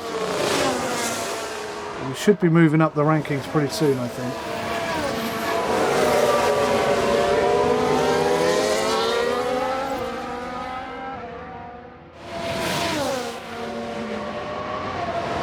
He's got DRS, but so has he, unfortunately.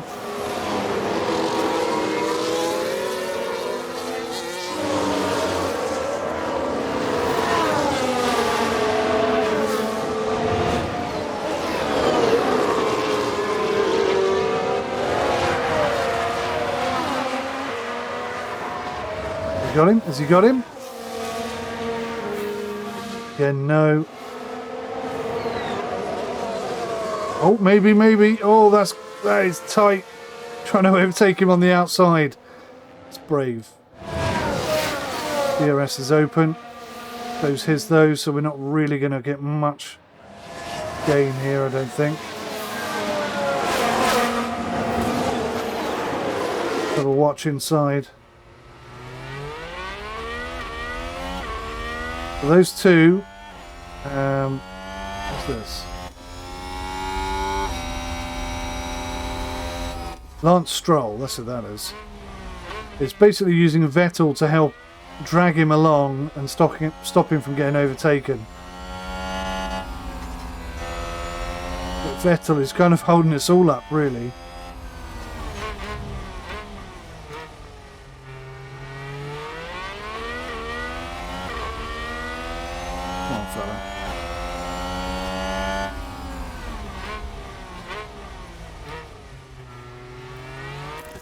Fuel commands allow drivers to manage their car's fuel consumption. All cars use fuel while on track. A heavier fuel load reduces the car's acceleration and slows down lap times. Running out of fuel will force a car into retirement. During practice and qualifying rounds, the car can be refueled from the pits. However, during the race, the refueling is banned. Fuel commands direct drivers on how to utilize their fuel. Drivers conserve fuel by increasing how much they lift and coast while approaching corners through a lap. The fuel delta projects how many laps a car can travel relative to the finish line based on recent fuel usage and current fuel load. Just keep an eye on your remaining fuel. If we run out, the car will be forced to retire. Right, okay, so we're already 1.2 laps short of the full thing here, and we're 0.0 laps, so we're bang on with Albon, which is good. But I want...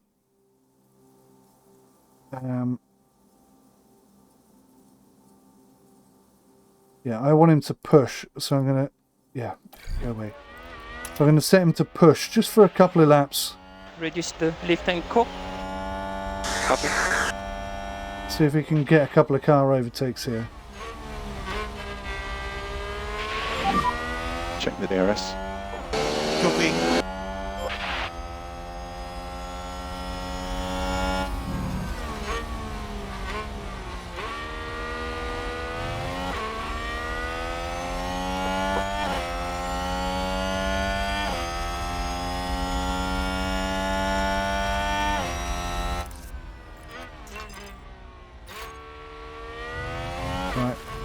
I have one lap of attacking. Look, he's just been overtaken by Albon, which is ridiculous. As the race progresses, remember to keep an eye on the planned strategy you put in place before the race.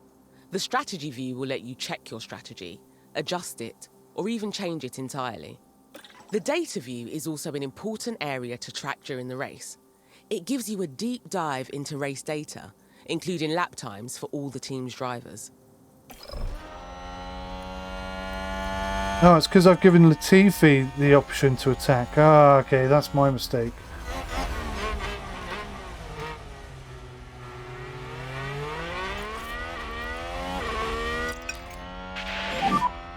Okay, back off.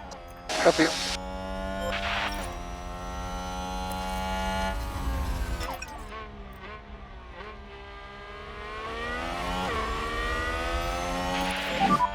Leave core increase, please. Right, so we're going to push and attack. Okay, reduce lift and coast. Yeah. So I want him to slingshot down the outside and overtake both of these Aston Martins, basically.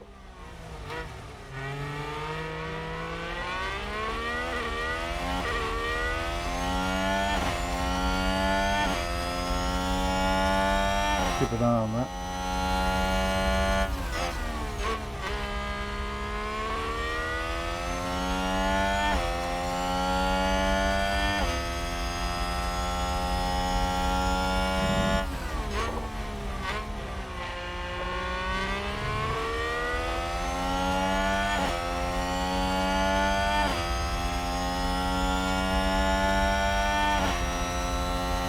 Come on, here we go.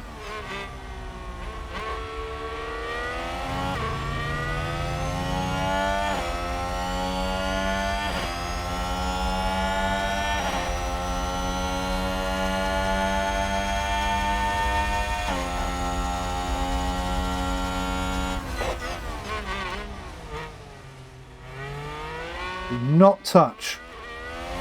Do not touch.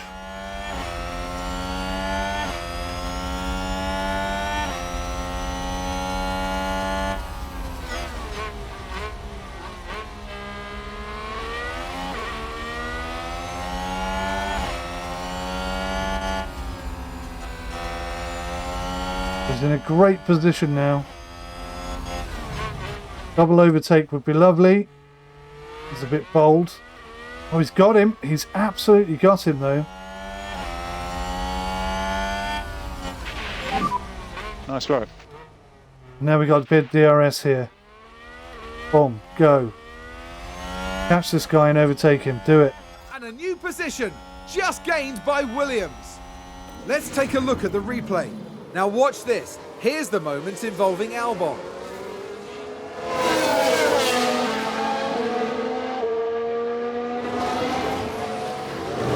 We're about to take another position here. With that, they've gained a position.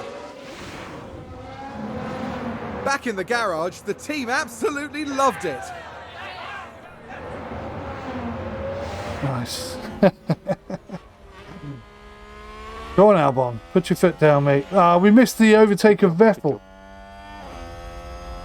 That's so annoying. And there's an overtake from Williams. Let's have a look. Now we see Let's the see how we did it. Williams here. So the race continues as perfect overtake. Both cars in 3 They corners. take advantage and muscle their way through. Excellent work. That was a big moment. The team are clearly delighted. Well done, son.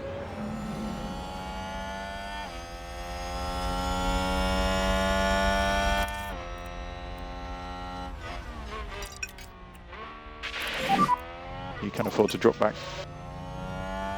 Yeah, sure. Increase lifting coast. Copy. What?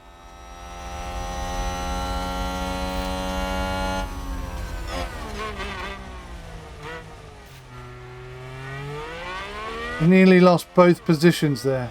Looks like Aston Martin have just gained a race position.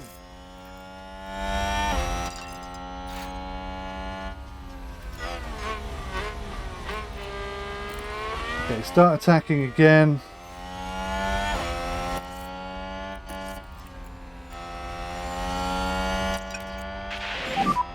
Focus and push. Copy. Okay, it's going to take a while to figure out. Happy to push, happy to push. It'll take a while to figure out how these things are actually integrating, I guess. Well, we've split them now, which is good, potentially. So I'm putting pressure on Lance Stroll. Should help us Yeah, there we go. We've overtaken both of them at the same time. Brilliant Okay, stuff. that's good. That's good. Keep doing what you're doing.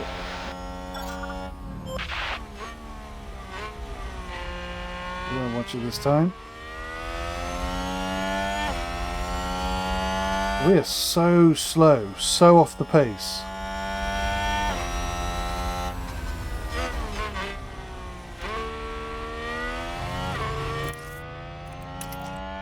Let's push for one lap. We look at reducing the lift and core. Copy.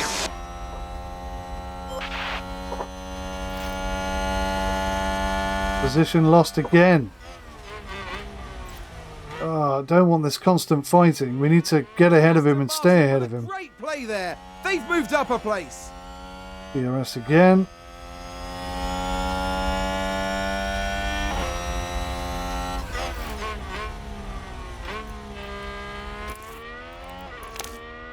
Start defending.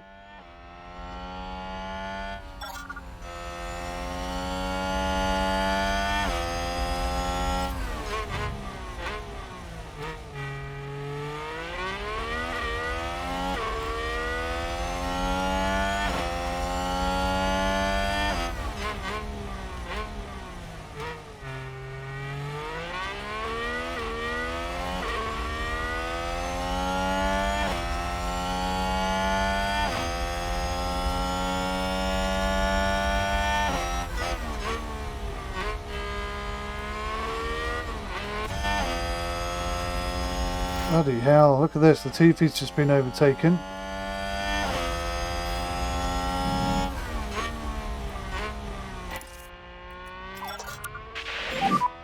We want to leave core, please.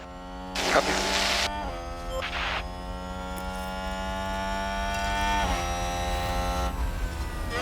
Ah, this is tough at the back. Very tough at the back.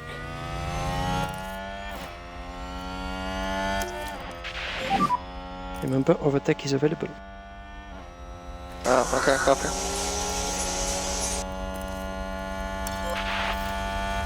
Stay aggressive and just try and maintain that position. Oh, he's lost it again.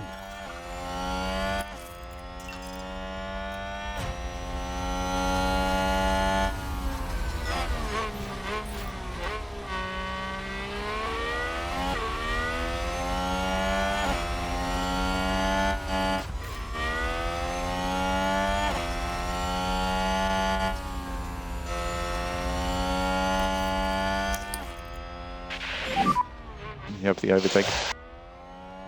Got it.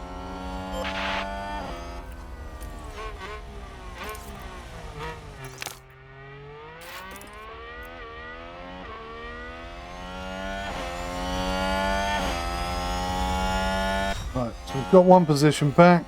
And a new position. Just I'm gained miles by off the Williams. pace here. But we've split them up, so that's something. They can't keep using each other as ports. But we are very much last, and I don't want to be last. I don't care finishing second from last, but last is a problem. Do not like being last.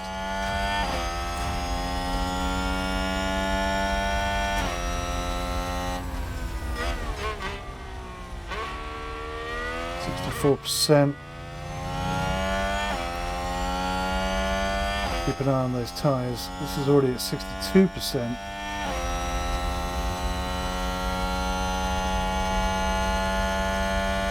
There's a lapping around about 15. We're also lapping around about 15. That's not good.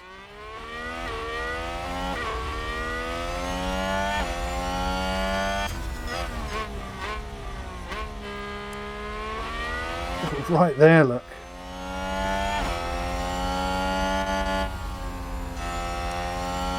Right, let's swap this to deploy and just see if we can Full deploy. pull away and get a bit of space.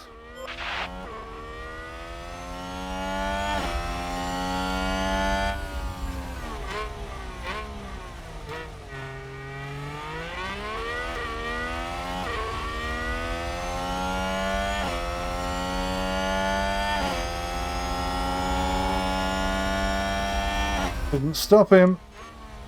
Son of a bitch.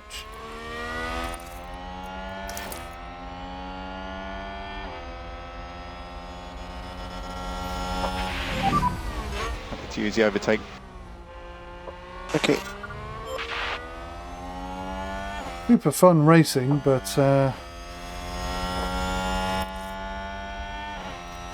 if that white line is anything to go by, I think we're still on target, so we should be fine.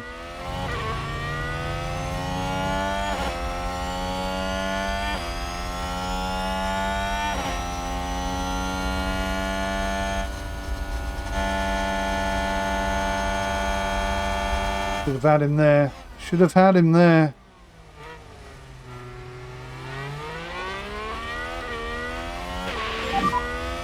It's a good job.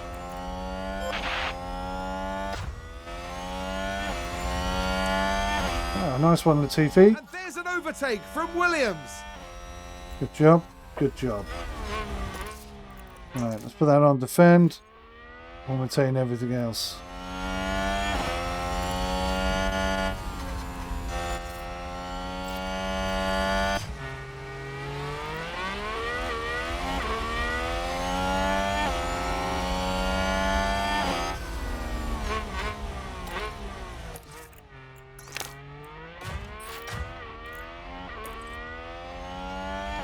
Okay, try and hold that position, please, Albon.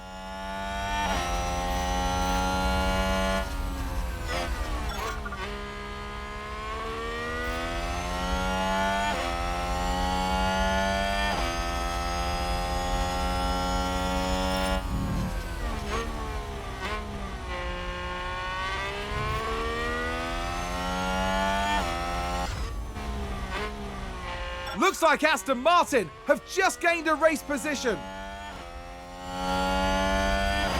Damn it, look how fast he's going.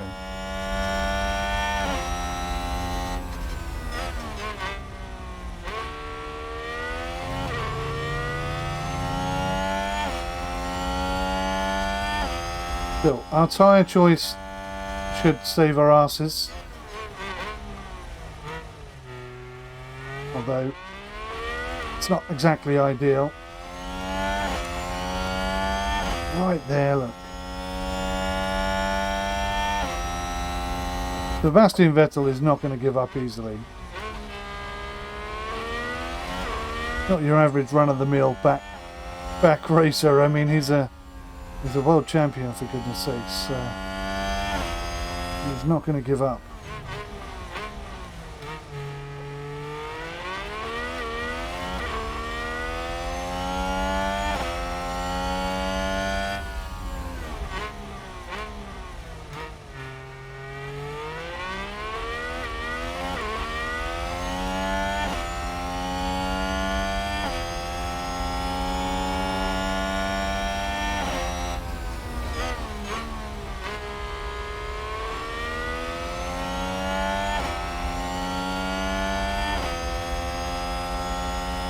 He's a right pain in the ass.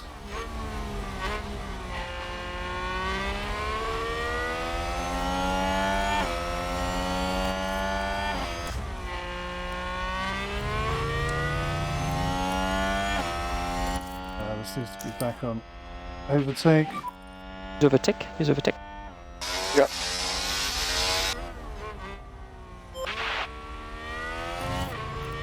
Let's harvest it, actually. Let's harvest it. See if we can't get a little bit in the tank and then use it more effectively later.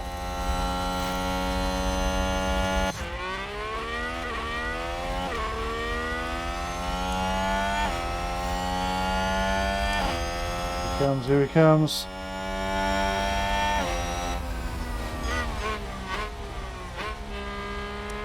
Didn't have enough.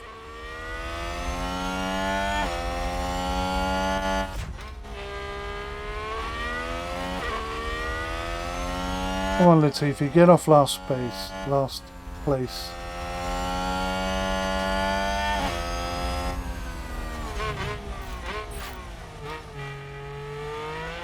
They've locked up and gone straight on. We can take a look now. Sebastian Vettel made a mistake. And Oh, he's right off. got away away from them entirely. So does that mean Lattifi can catch him? Let's see where he is. He's all the way back here now.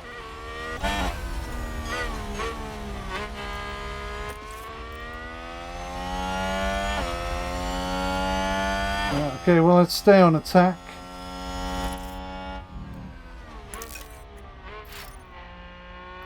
We'll stick it on neutral.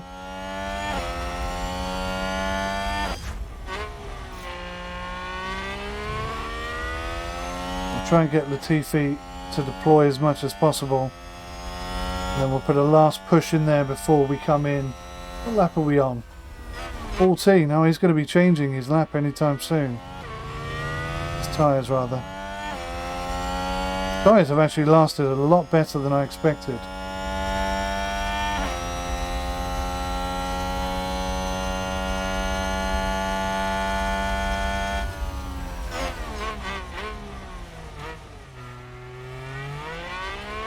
%.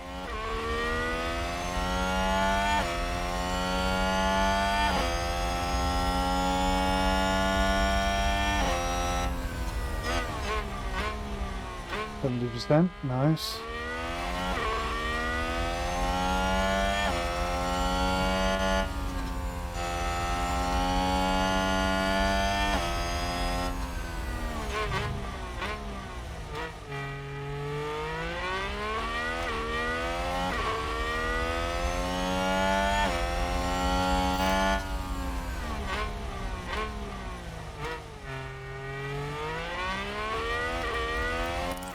Tyres are too hot. Let's come down to aggressive. You can afford to drop back.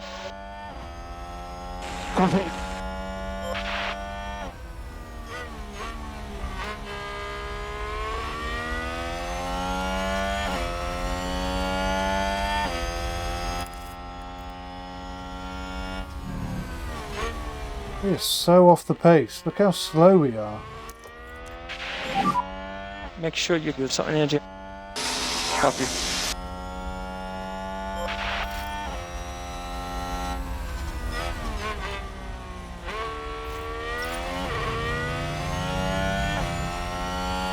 Okay, our driver has just entered the pit window. The pit window encompasses the laps that cover the planned pit stops in your strategy. This means it's nearly time to call the planned pit stop. Unless you think there's a reason to pit immediately, I always recommend sticking to the strategy and pitting on the optimal lap. Roger that. So how do I make a pit?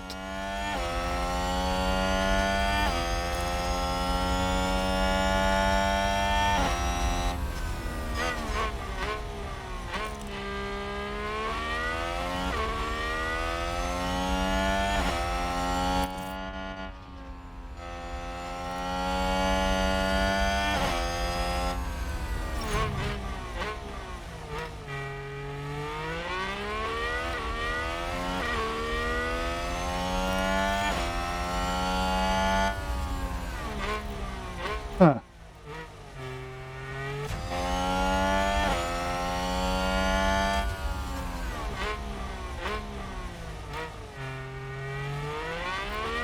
We're catching him. What's going on here?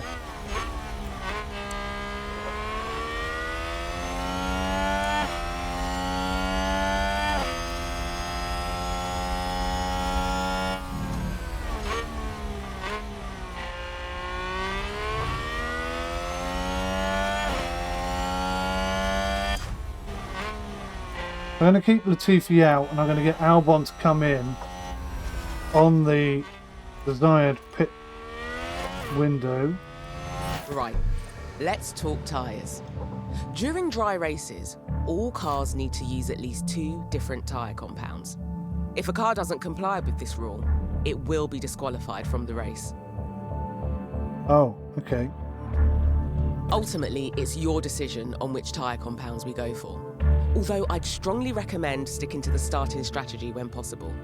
You can see the estimated lap lifetime for each tyre when you focus on them. Once you've decided which tyre to move to, just confirm the pit stop with the team. So I click on pit this lap and that's how we do it. Okay.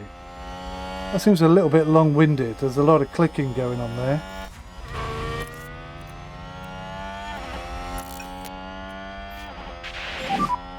So what DRS? Copy.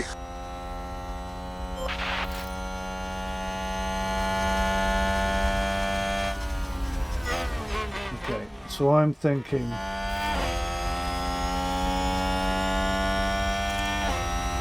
36%. Try and keep him optimal.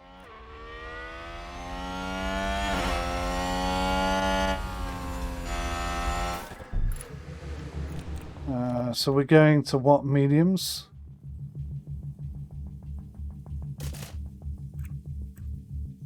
Pit this lap. Box this lap. Okay, box.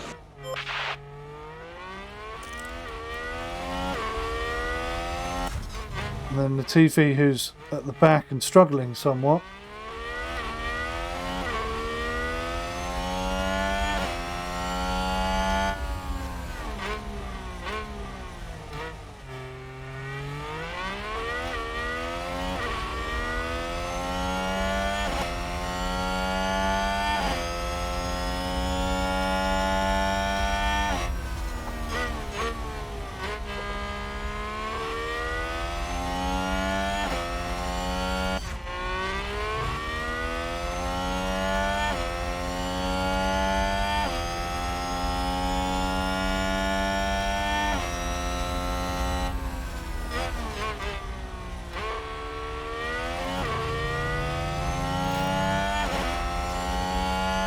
Here we go, our first ever pit stop.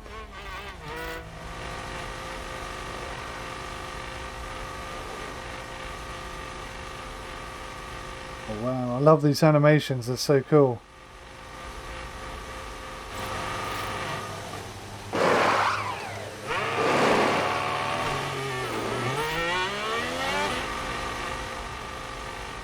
Hey fella. Keep it aggressive. Okay, back off. Copy.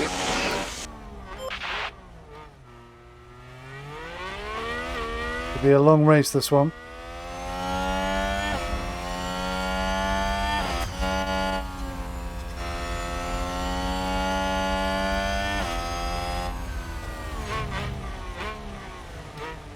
He's actually right behind Mick Schumacher and putting him under pressure, it looks like.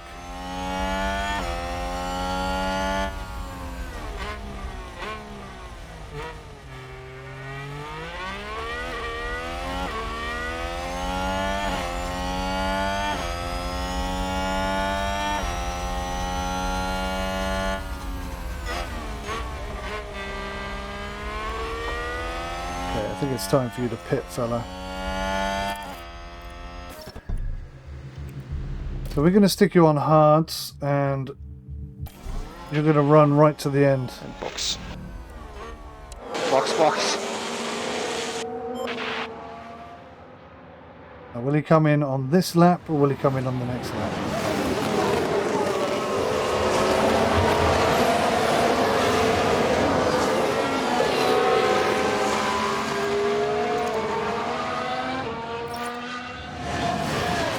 Here he comes.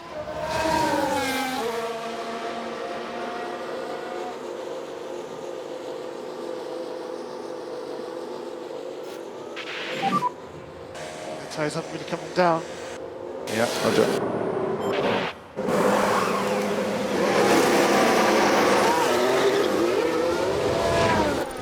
As the cars spend more time on track, make sure you keep an eye on their condition.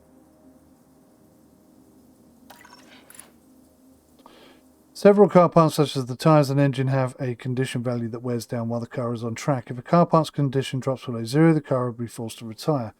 Aerodynamic car parts such as the front wing can receive damage from on-track incidents such as crashes. If a car part sustains terminal damage, the car may be forced to retire. If tyre condition is low or a front wing is damaged, they can be replaced during a pit stop. All other car parts can only be replaced This all between looks great. sessions. No damage that I can see to any components. Just make sure to keep an eye on car condition as the race progresses. That's that. All looks pretty good. Not a bad lap stop for Lattifi, but he's last. Albon is where he is. So we're doing well there. We're maintaining good pace, good everything. Staying ahead of those guys. We do need to gain 2 more places. I don't know how the hell we would do that.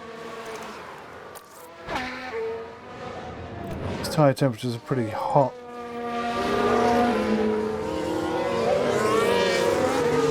Plenty of fuel though, so fuel's not a problem.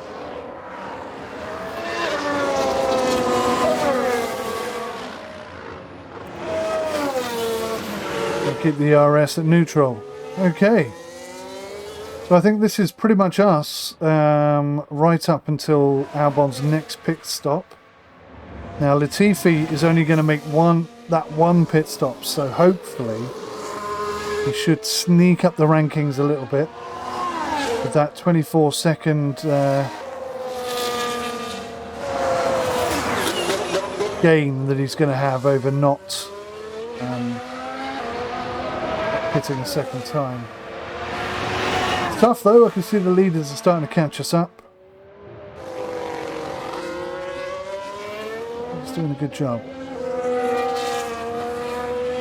Albon seems to be a long way off the next car in front. So let's go attack And go push. Yes, okay.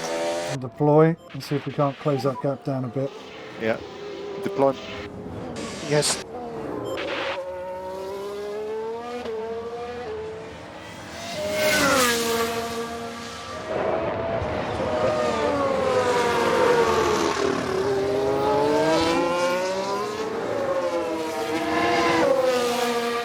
I wonder if they've done McLaren's wheels. Should we have a look?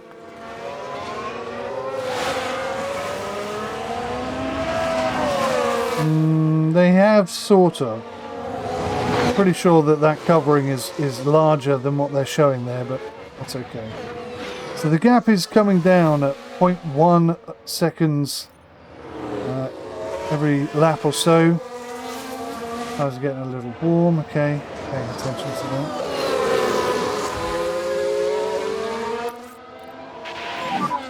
Check the DRS. Okay.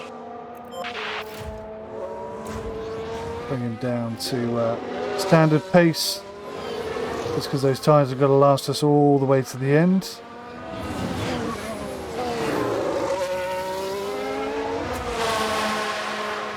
If Albon's making any progress here, still at 13. It's not really closing in on them at all. If anything, they're pulling away further. Which is not what we want.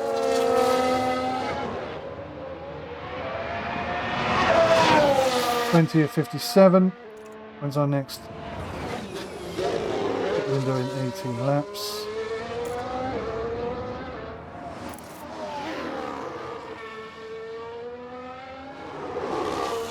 Avoid curbs, keeping clean air. Okay.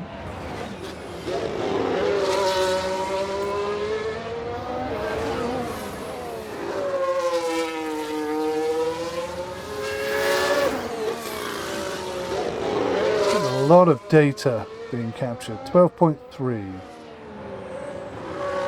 So yeah, okay. Maybe you took 0.6 of a second off Mick Schumacher that time, which is good. I like that.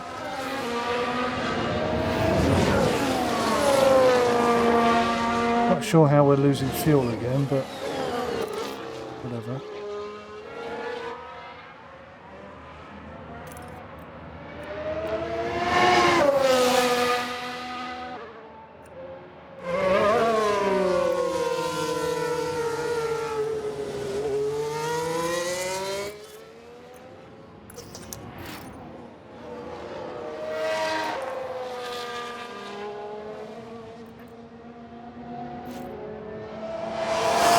See if we can get this back up to 100%.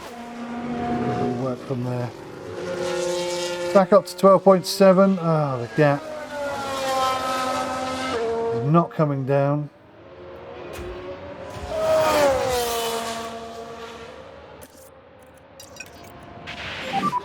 You can afford to drop back. Yeah, okay. Let's harvest. He's got a bit of space between him and the next car. Let's harvest a bit of energy and maybe we can try another attack in a bit. We've got to keep an eye on those temperatures and the tyre wear.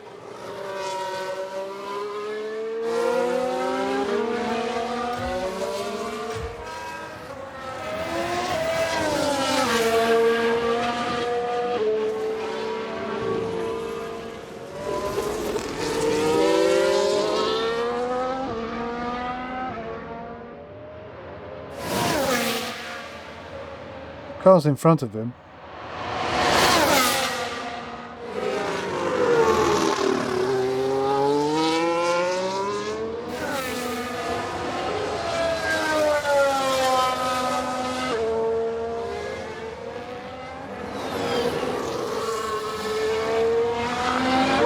Keep an eye on it all. Can we go double time? We can go double time. 4 times takes us to this map. Interesting.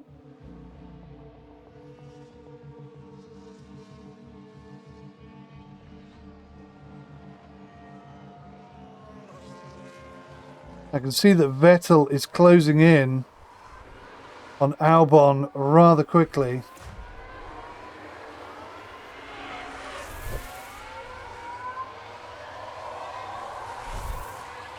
Let's put that down to 5.7. We've only got ERS up to 59%, which is not quite where we want it. We want it higher than that.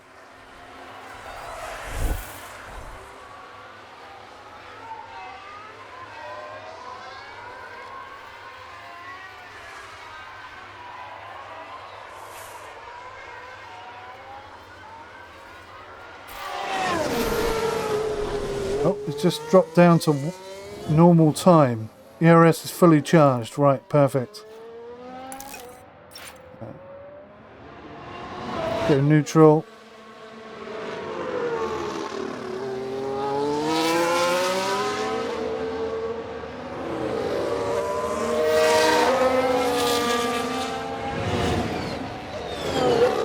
Right, let's deploy. Let's try and catch those cars in front. Except this is the one that we want to deploy on.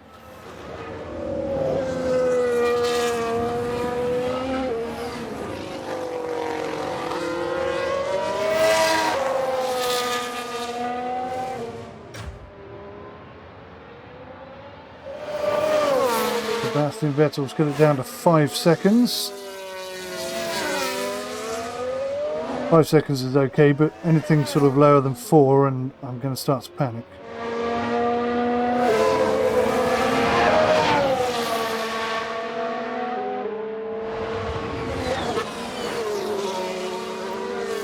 Here we go, let's deploy. Full deploy. It'd be nice if you could say deploy for 3 laps. That would be cool. Right, let's see what happens to that gap over here between Albon and Vettel. It's 4.5 seconds right now, and we're 16.7 seconds behind Mick Schumacher. So desperately want to get that time down, but even when we were pressing really hard, it didn't feel like we were actually catching anyone. So our best bet for getting 15th is probably going to be getting to the end of the Grand Prix and someone else not making it. That makes sense. I can't see how we're going to catch Mick Schumacher in this current situation.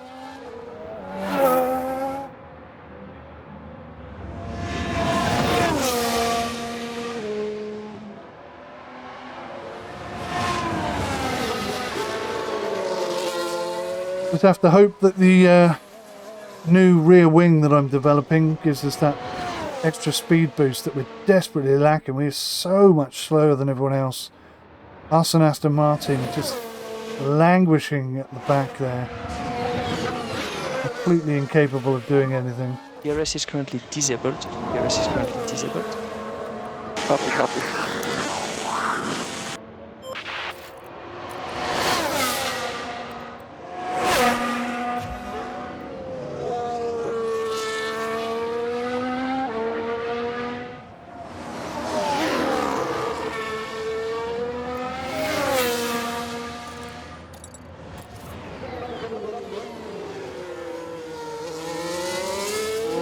So I don't actually know what hot is. Is 136 degrees hot? I rather doubt it.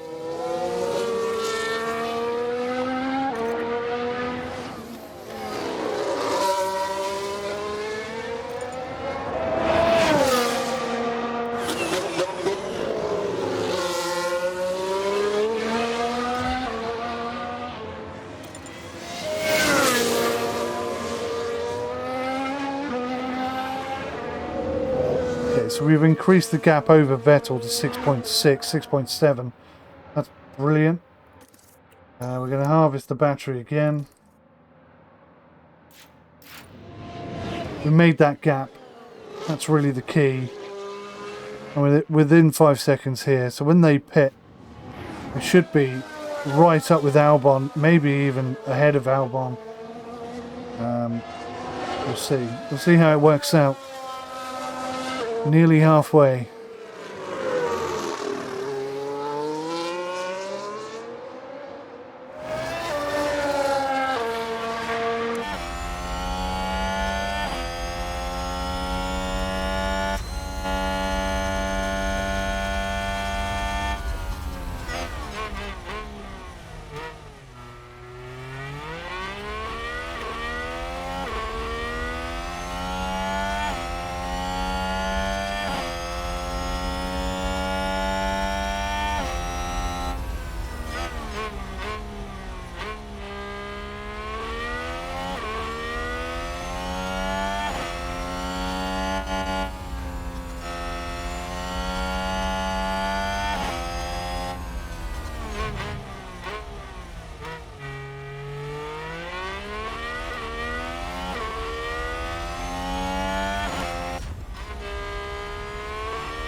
Doing pretty good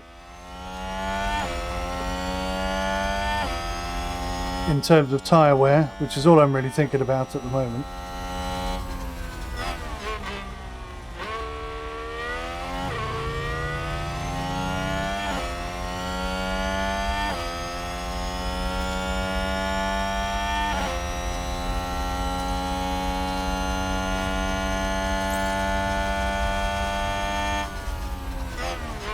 Yeah, looks like we're good.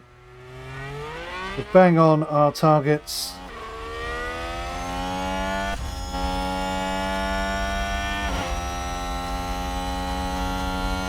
Bang on our target there as well. It's going to be struggling towards the end. That's fair to note.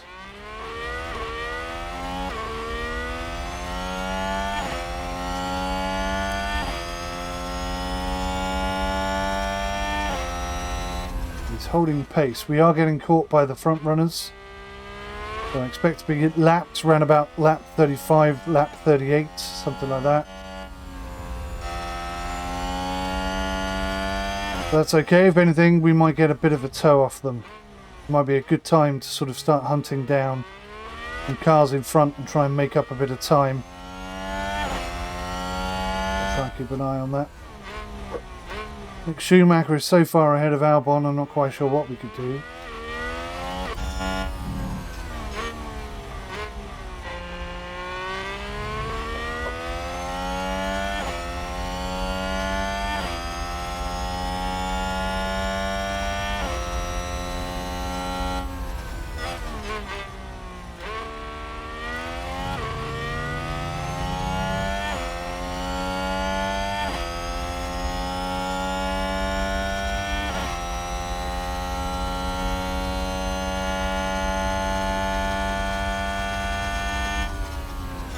does look good, doesn't it? Not perfect, but definitely very good.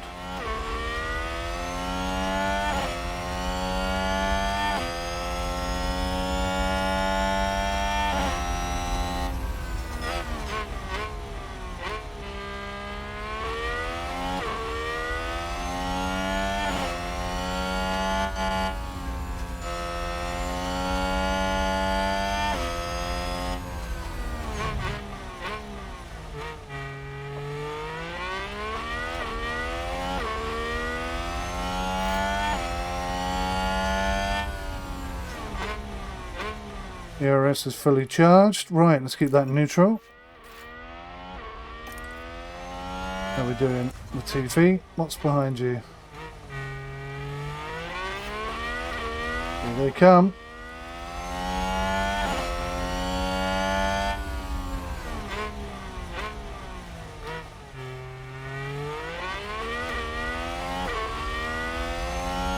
So we're going to get blue flagged here at any moment.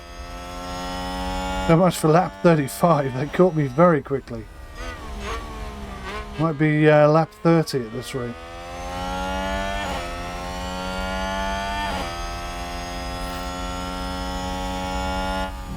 Albon just spun. No, we don't need that.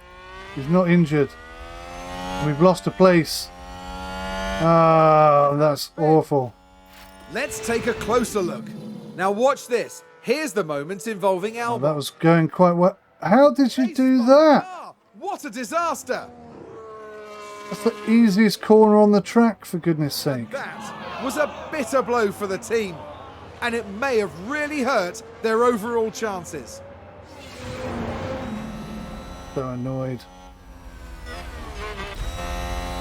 Aston Martin with a great play there. They've moved up a place.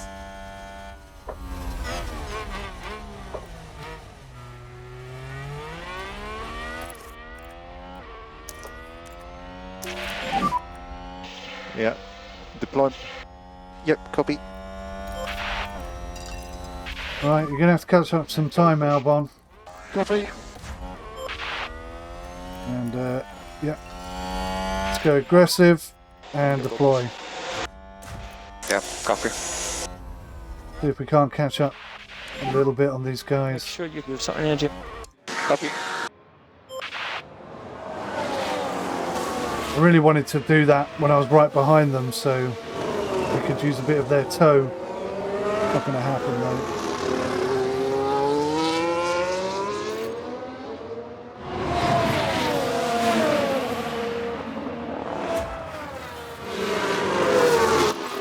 Tyres are too hot. 146. Yeah, they are getting hot. Okay, let's bring this down to aggressive.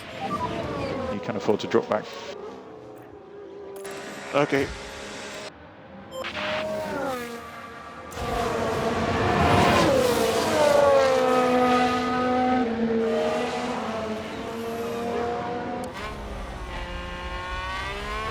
Long gone, aren't they?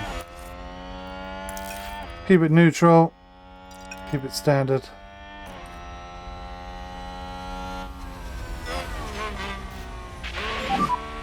Okay, back off. Copy.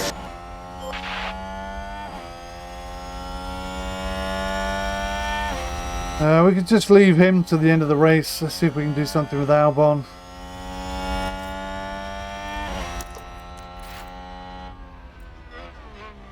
Go get him.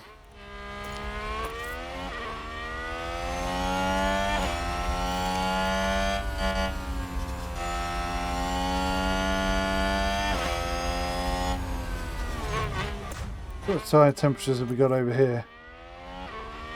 134s, 138, so pretty much the same.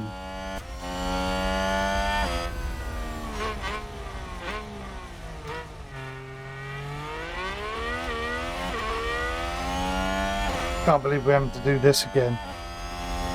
We overtook Vettel, we gained a lead on him, we were in a commanding position, and it all just went horribly wrong.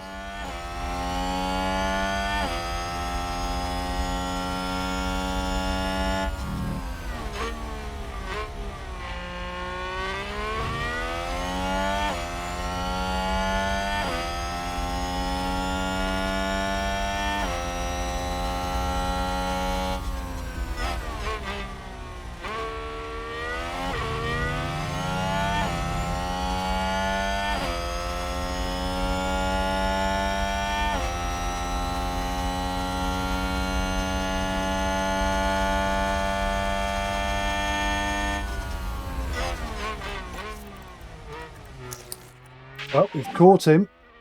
Okay, we can easily overtake. Yep, copy. Let's see if we can overtake without incident and press on a bit.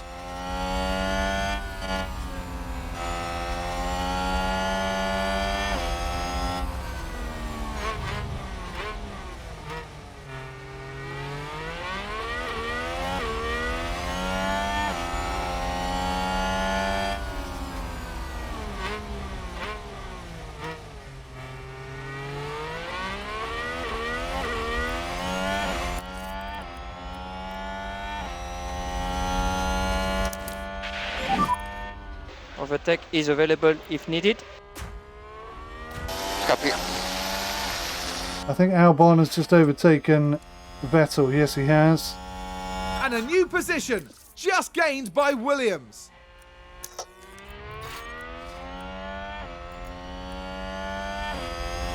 Now we're going to deploy a little bit and try and get a bit of a gap.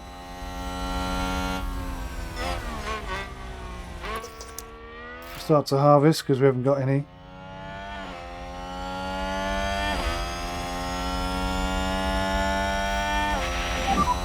Check the DRS. Copy.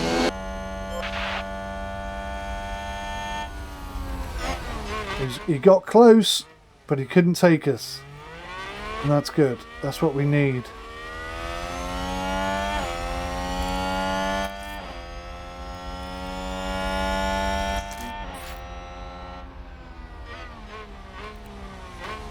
Use it to defend if necessary. But ultimately we want you to store it.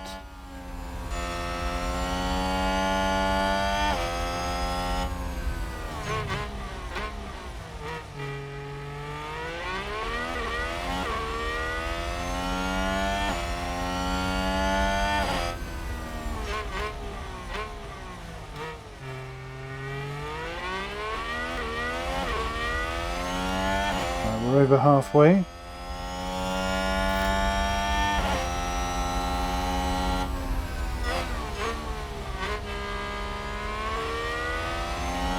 The Vettel is once again attempting to push very hard.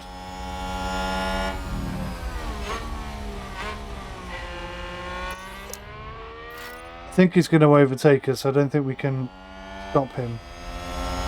So if I try and harvest some ERS, then maybe we can overtake him and push away soon-ish. Here he goes. Here he goes.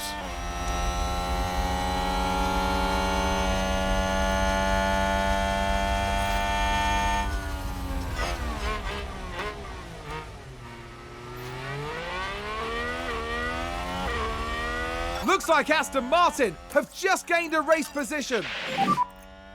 Let's close this gap. Yep, copy.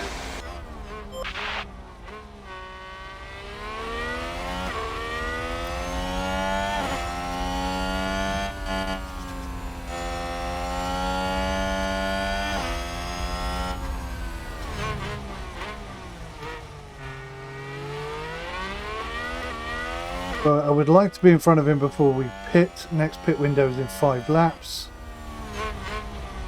Which is about right, I'd say.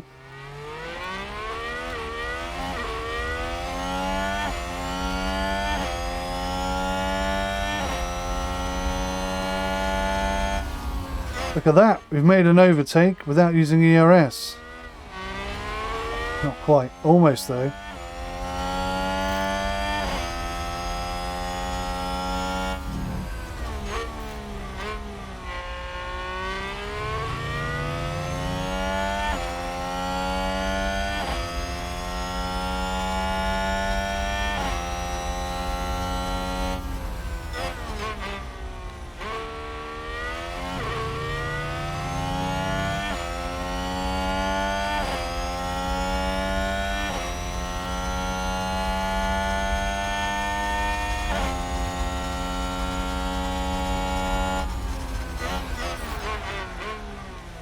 Oh, he locked up And he's out of there. Alright, let's deploy, let's go. So what DRS? Copy. Maybe we can get a lift off these guys, that'd be nice.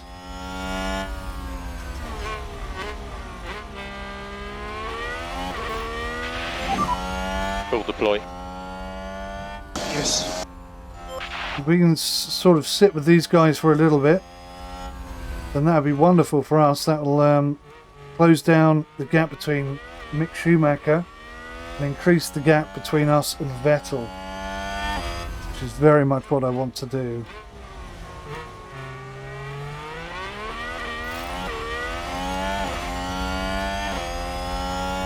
Tyres are moderately overheating. Yes, okay, understood.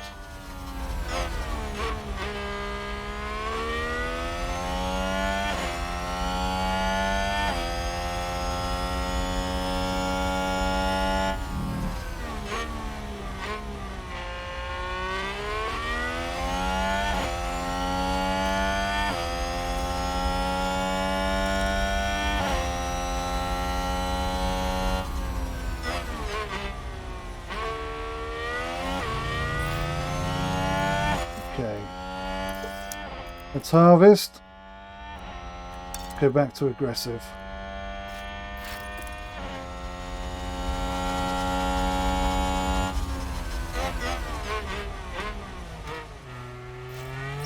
Having a bit of a fight in front of us there, look. Very nice. Very close at the front. Perez, Verstappen, Leclerc. Right up in each other's grill. Be a hell of a Grand Prix to watch, this one. We're watching it from the back, but it's been quite eventful. A couple of spins. 3 spins, in fact, at the back. Lots of overtakes. Look at that, we put 3.7 seconds between us and Vettel. That's really good for us.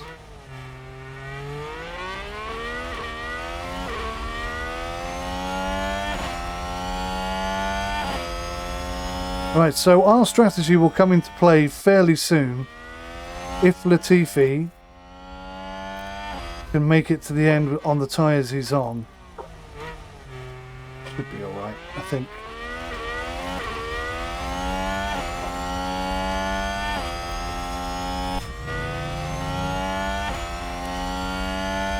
There's Vettel, not a million miles away, but definitely behind us.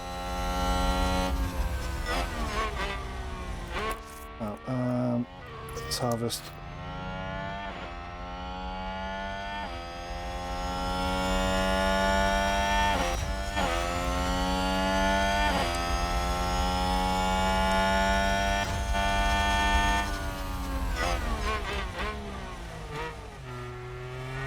They've pulled right away from us now. 2 laps, pit window, okay. Got a bit of extra tyre to use there, I think.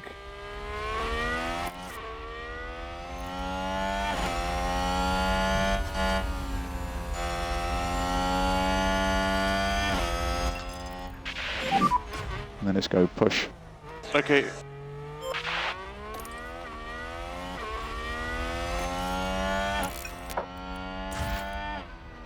Keep it neutral. Vettel is now, oh look, Vettel is now right behind us again. Vettel must be pushing very hard. He wants that place back.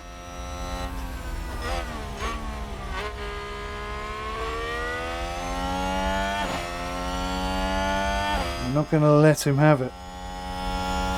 Not this time.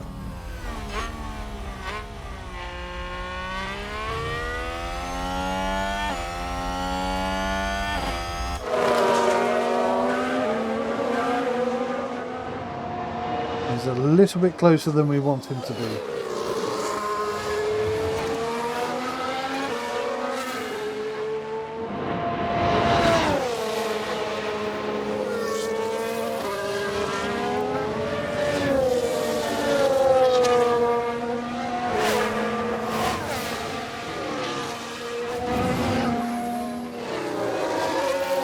bit of a janky camera shot there. Not smooth at all.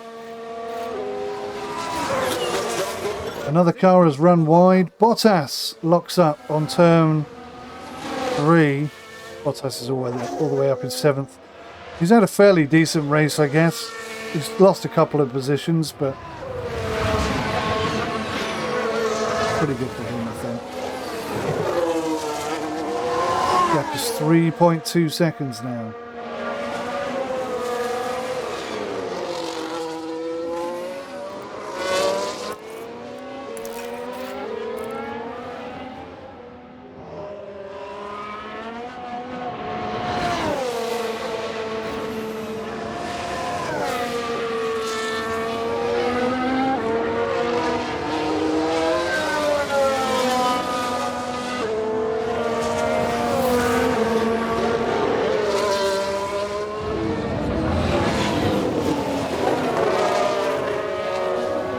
Feels like more than 3. Let's up the pace a bit here.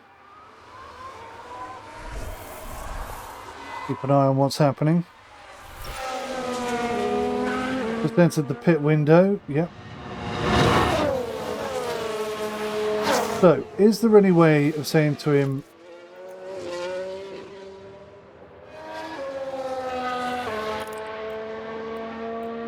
oh, I don't want to do that. Pit options. We're going to go on to softs. How do I make him... See, this is stupid. I don't want him to pit this lap. I want him to pit in 2 laps time. So, why is there no option for that? Disappointing. The game really desperately lacks a lot of UI components. I'm seeing that already, and I'm not surprised. This company is a history of delivering mediocre content on that front. I mean, graphically, yes, it looks incredible. What they do on the screen is wonderful, but the controls behind it are often pretty disappointing. Change here. He's on 36%. I'm going to deploy this now. Yeah. Deploy. Got it. I'm going to use these tyres up as much as I can, get this down to 30%.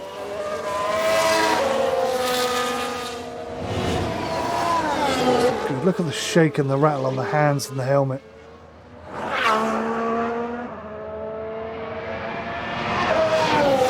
The audio is spectacular. Schumacher has pitted. Right, so Schumacher has pitted. This is an opportunity for Latifi to gain a position here. I'm not sure if he's going to be close enough to do it. It would be great if he could. He's definitely going to take Vettel. Don't know what else is going to happen. 34%. So I want him to pit this lap. So let's come in here.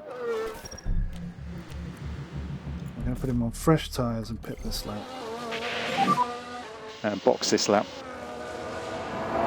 Yes, okay, box.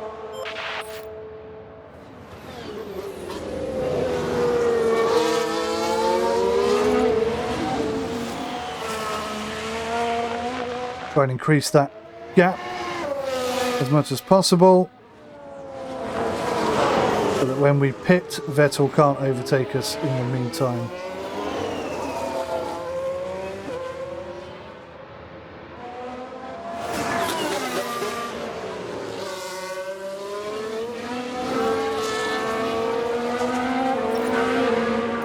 Latifi now right up on him, look, on Vettel. We'll put this set to overtake, keep everything else as normal. Use overtake. Copy.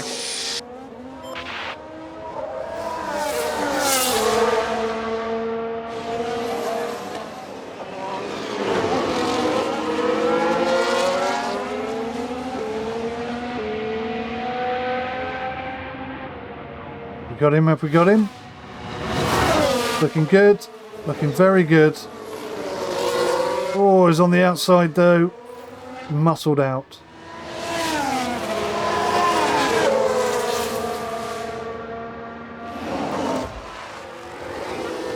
Albon's coming into the pit. See what it looks like in this camera view.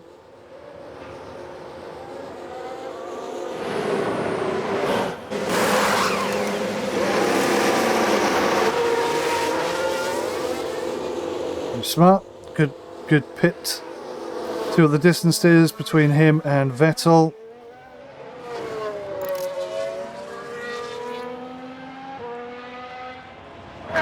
Yeah, we've nearly doubled the gap, so that's excellent. I'm going to go aggressive. You can afford to drop back. DRS in neutral.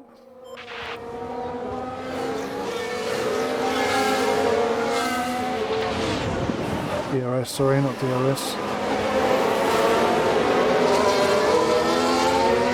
So Vettel is pulling away from us at an astonishing rate of knots. So it hasn't really worked out for us, our strategy. We caught up with him, but he's got fresher tyres with higher grip, and we just can't catch him at all. 15th is looking like bit of a pipe dream at this point. But keep an eye on these tyres. I'm going to put them down to light. I'm getting a little bit nervous now about how much tyre life is left.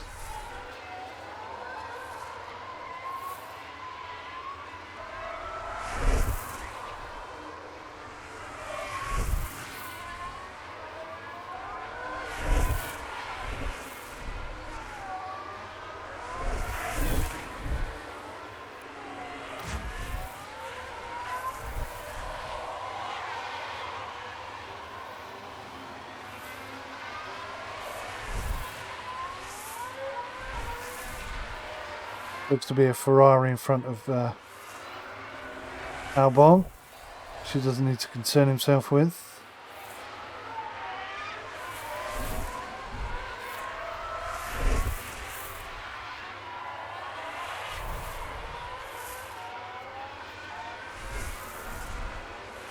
So,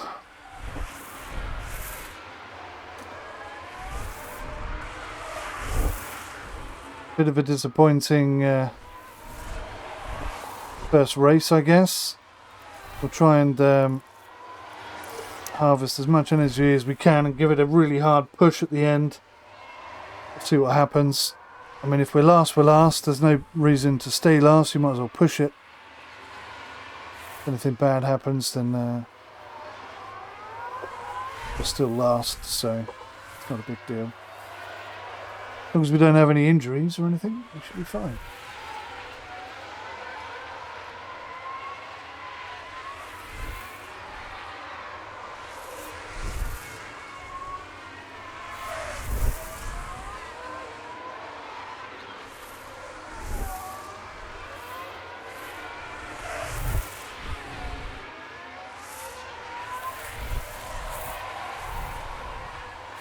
Looks like there's been a lock-up.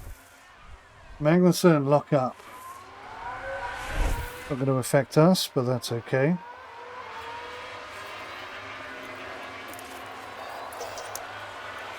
Try and harvest as much of that as we can. We're going to push on the last lap with him as well. Not too much, of course, but enough.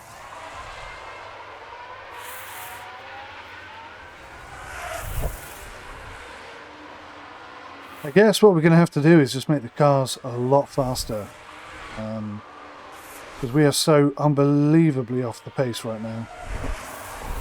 We can't even be competitive in any way, shape or form.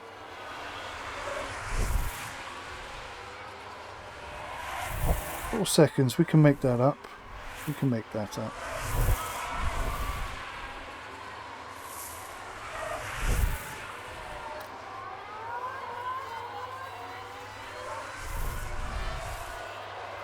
Everyone's got a nice bit of space between him and Vettel.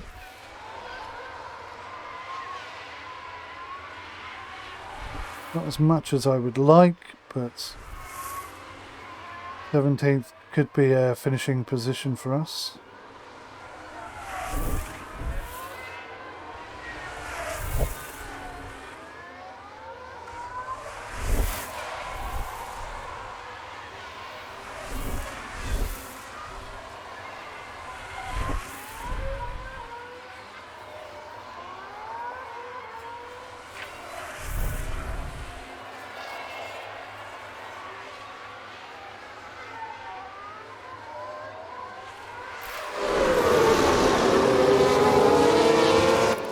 recharged.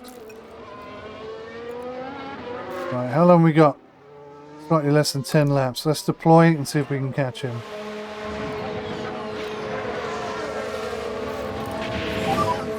Use the rest. Copy.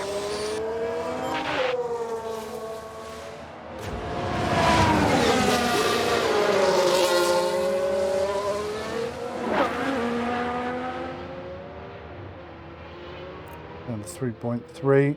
Vettel is pushing. Vettel is pushing.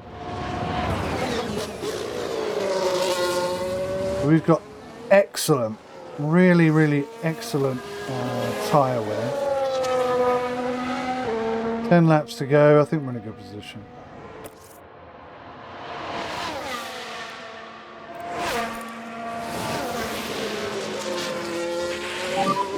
Low fuel, so be mindful of that.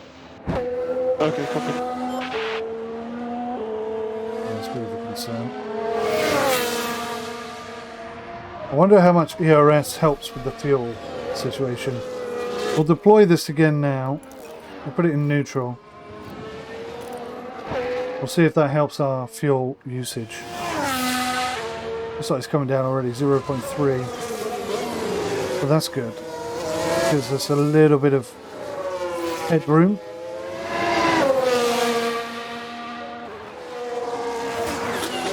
Tires are getting warm on Albon's car. Vettel is only 3 seconds behind now.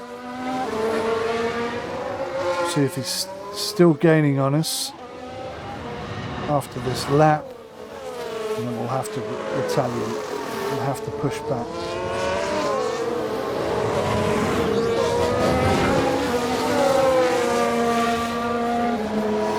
So let me just clarify. Latifi is going to push hard to try and catch Stroll. I think, to be honest with you, that ship has sailed. Can't see how he's going to possibly do that. There's no reason not to try.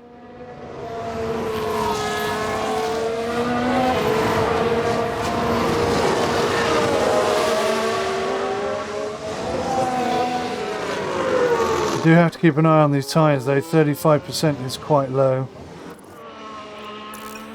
Let's go neutral, just try and get to the end of the race.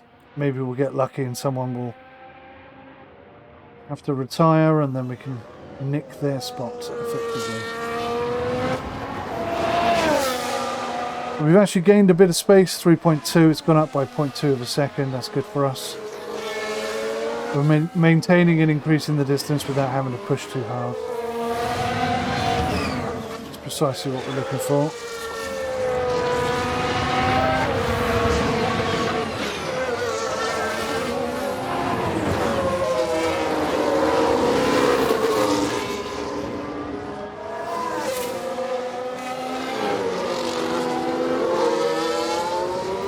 Double our time, speed.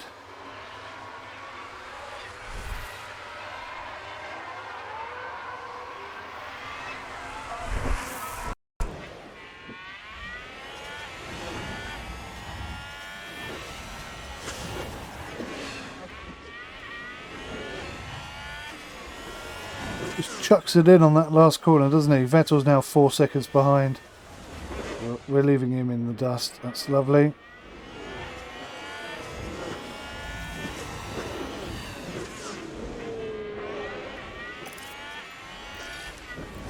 You have to conserve those tyres. 7 laps to go.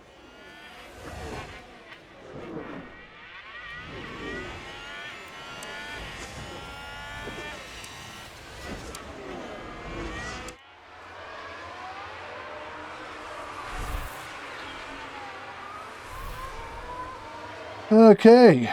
So 17th was the best we could do, and we're a long way off Mick Schumacher and the McLarens. So a lot of work to be done.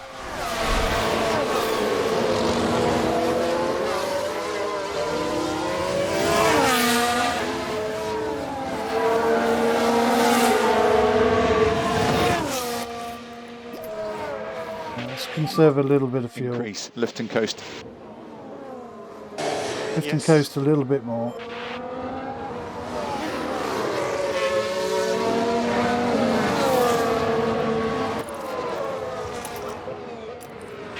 push a little bit. Reduce the lift and cook. Copy. Yeah, just going to work this right now. Okay. Guys, these oscillations are killing me. Anything we can do? Not really.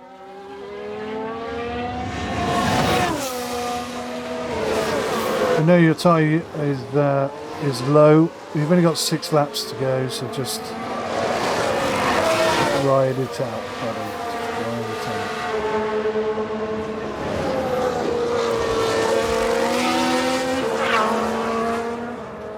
Vettel is 1.4 seconds behind us. How and when did that happen? Full deploy. Okay. Let's reduce lifting coast. Copy.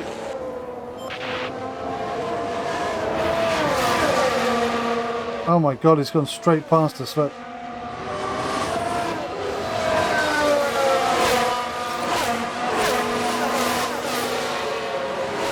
Wow, that happened so quickly. Aston Martin with a great play there. They've moved up a Easy place. overtake. Yes. So we've got 6 laps to take that position back, but we've also got to get our fuel back under control.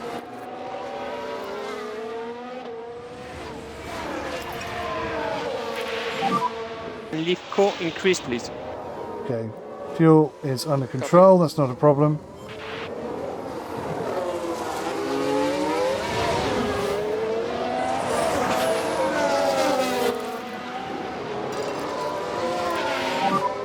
Let's close this gap.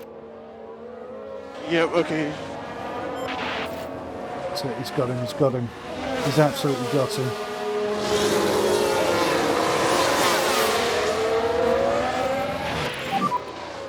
Good job, good job. Now defend that position And without there's an using all your overtake fuel. for Williams.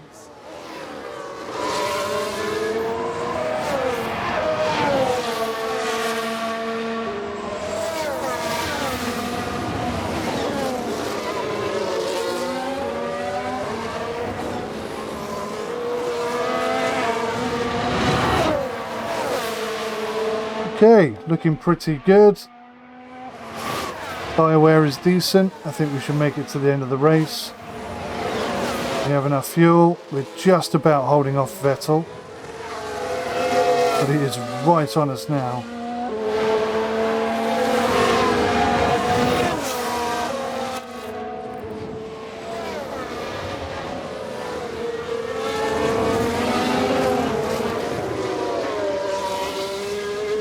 I think if we can hold him off until we get to the straight, I'll deploy and see if we can pull a gap on him.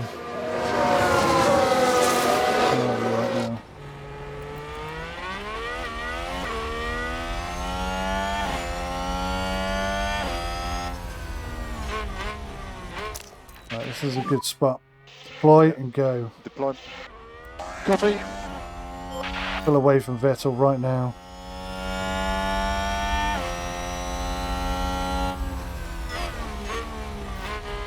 He didn't even get close to us there, but we are using more fuel.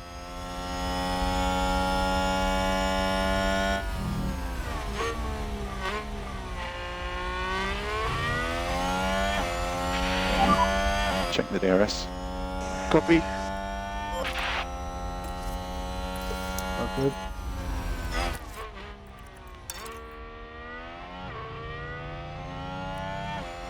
It's not good. We're gonna have to try and hold on to 17th. Yep, copy.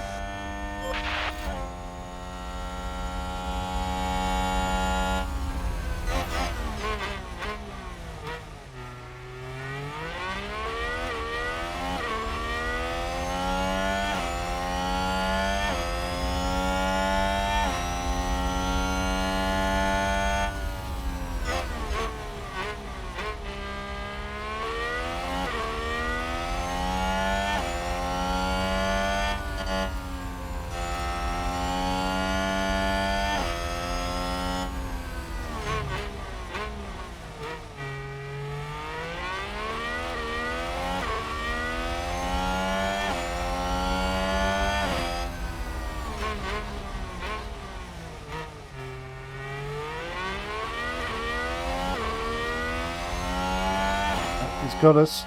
Damn it.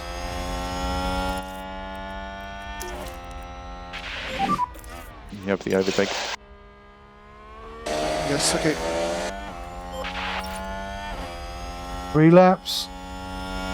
Looks like Aston Martin have just gained a race position. This is going to be tight. I really want that 17th spot.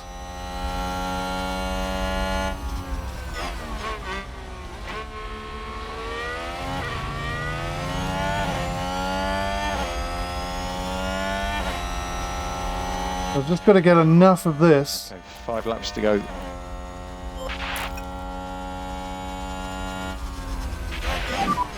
Nice work.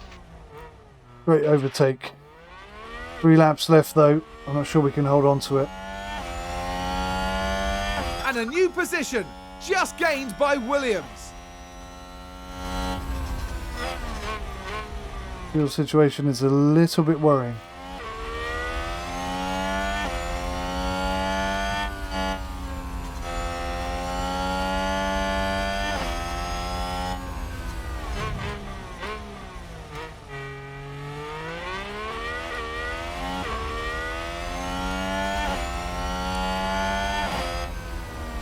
He's going to get us on this one. He's right there.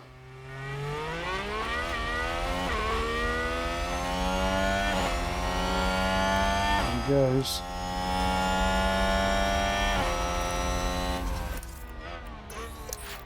Right, let's try and harvest as much of this as we can.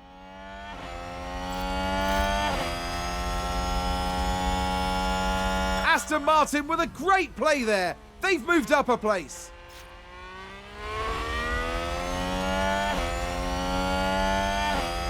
Well, it's pulling away 0.1 of a second every corner pretty much.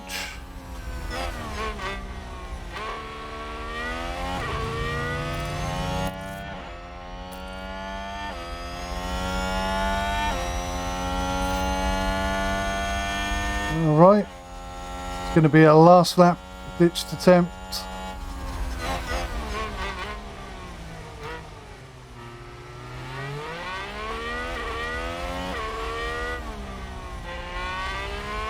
What happened there? Blue flag.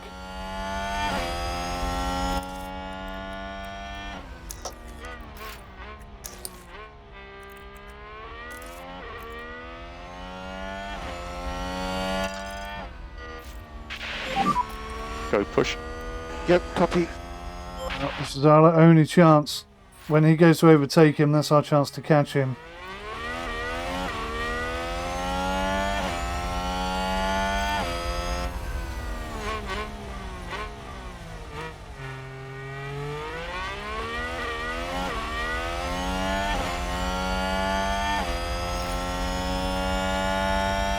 And I'll be honest with you, I don't think it's going to be enough.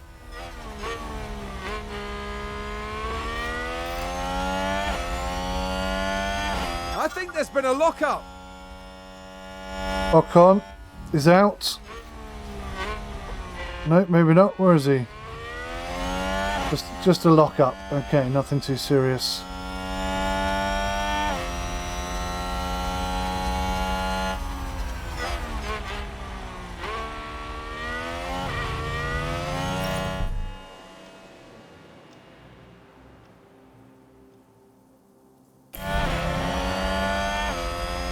Just hold on to it, buddy.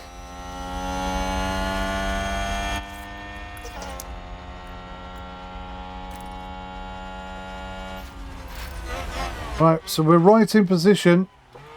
We're a little bit short on fuel. Currently 3 laps remaining of the race.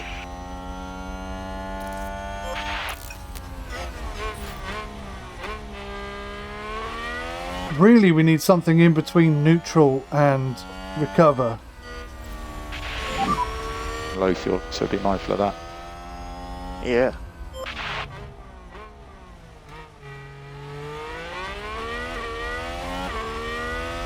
There we go then.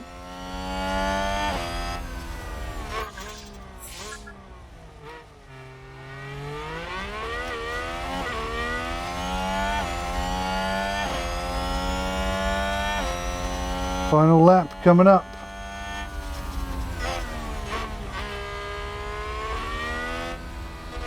We're right on him. Overtake. Let's go. Happy to use the overtake. Okay. Take him now. Yes, yes, yes, yes. Defend. Aggressive. Okay, that's good. That's good. Tyres are looking loose. And there's an overtake from Williams. Oh, he's got it again, the bugger.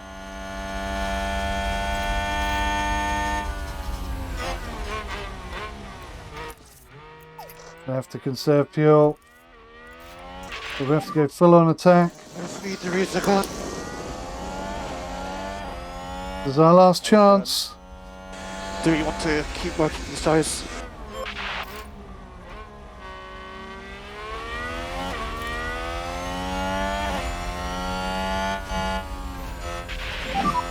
Okay, we want to increase lift and coast. Yes. Okay, we can use the overtake.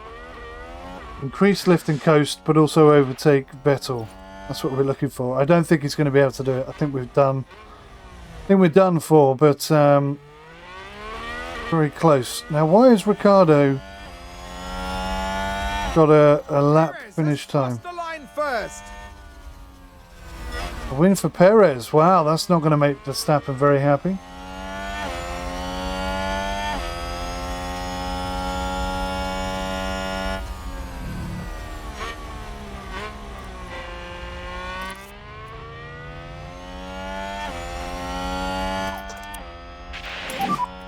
Okay, max saving, max fuel saving. Copy. Come on! Let's reduce lift and coast by 1 level. Copy. Come on! And you can reduce lift and coast. Yep, sure. What a fantastic race. We finished 18th and 20th. Not a good start to the season, and we've got an enormous way to go.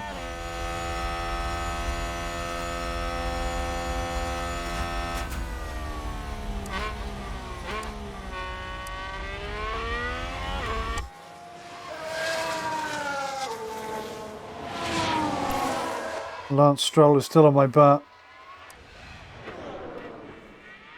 Do I have no control over this lap or what? There we go, thank you.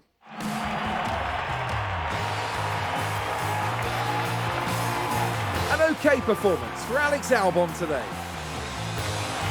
Yeah. This was a mixed performance. Needs a from better Williams car. Today. Some excellent decisions and then some strategies that will need a bit of work. I agree, they have some ironing out to do, but they certainly have what it takes to get there. Now that all the points have been tallied, the team is in 10th place in the constructor standings. The teams now look ahead to the next round, where they'll duel it out in the sand dunes of Saudi Arabia.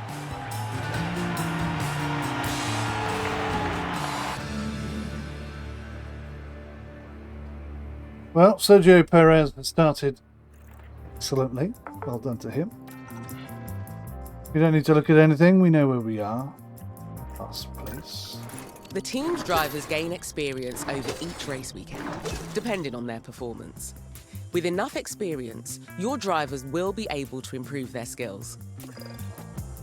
It's jolly good news, but nothing to deploy this time. No driver bonuses. We lost 50 grand there. Those promises that we made did not materialise. A bit disappointing.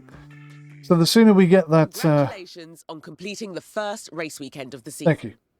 The team's outcome will have had an effect on board confidence levels. You can see their response in more detail in the board menu. But there's plenty of time for that to change over the season. Yeah, I'm sure there is. We need that rear wing fixed as soon as possible. Take a look at what you can be doing before the next race weekend gets here. Our time is precious, and these moments between races are a good point to develop our team further. That suspension we installed before the race was really effective, and the design of the new car part is still in progress. You're pretty much ready to handle things yourself now. Our staff and facilities have a significant impact on the team's performance. When you get a chance, you should check these areas out on your own. If you ever find yourself needing any further information, don't forget you can use the help function for guidance. Okay, I need to head back over to Aerodynamics. I'll be in touch again now and then, and I'm looking forward to the team thriving with you at the helm. Thank you ever so much. She's lovely. I like her an awful lot. Suspension W22S2 manufacturing will be complete. But maybe that will give Nicholas Latifi a bit of a bonus. Actually, didn't I give him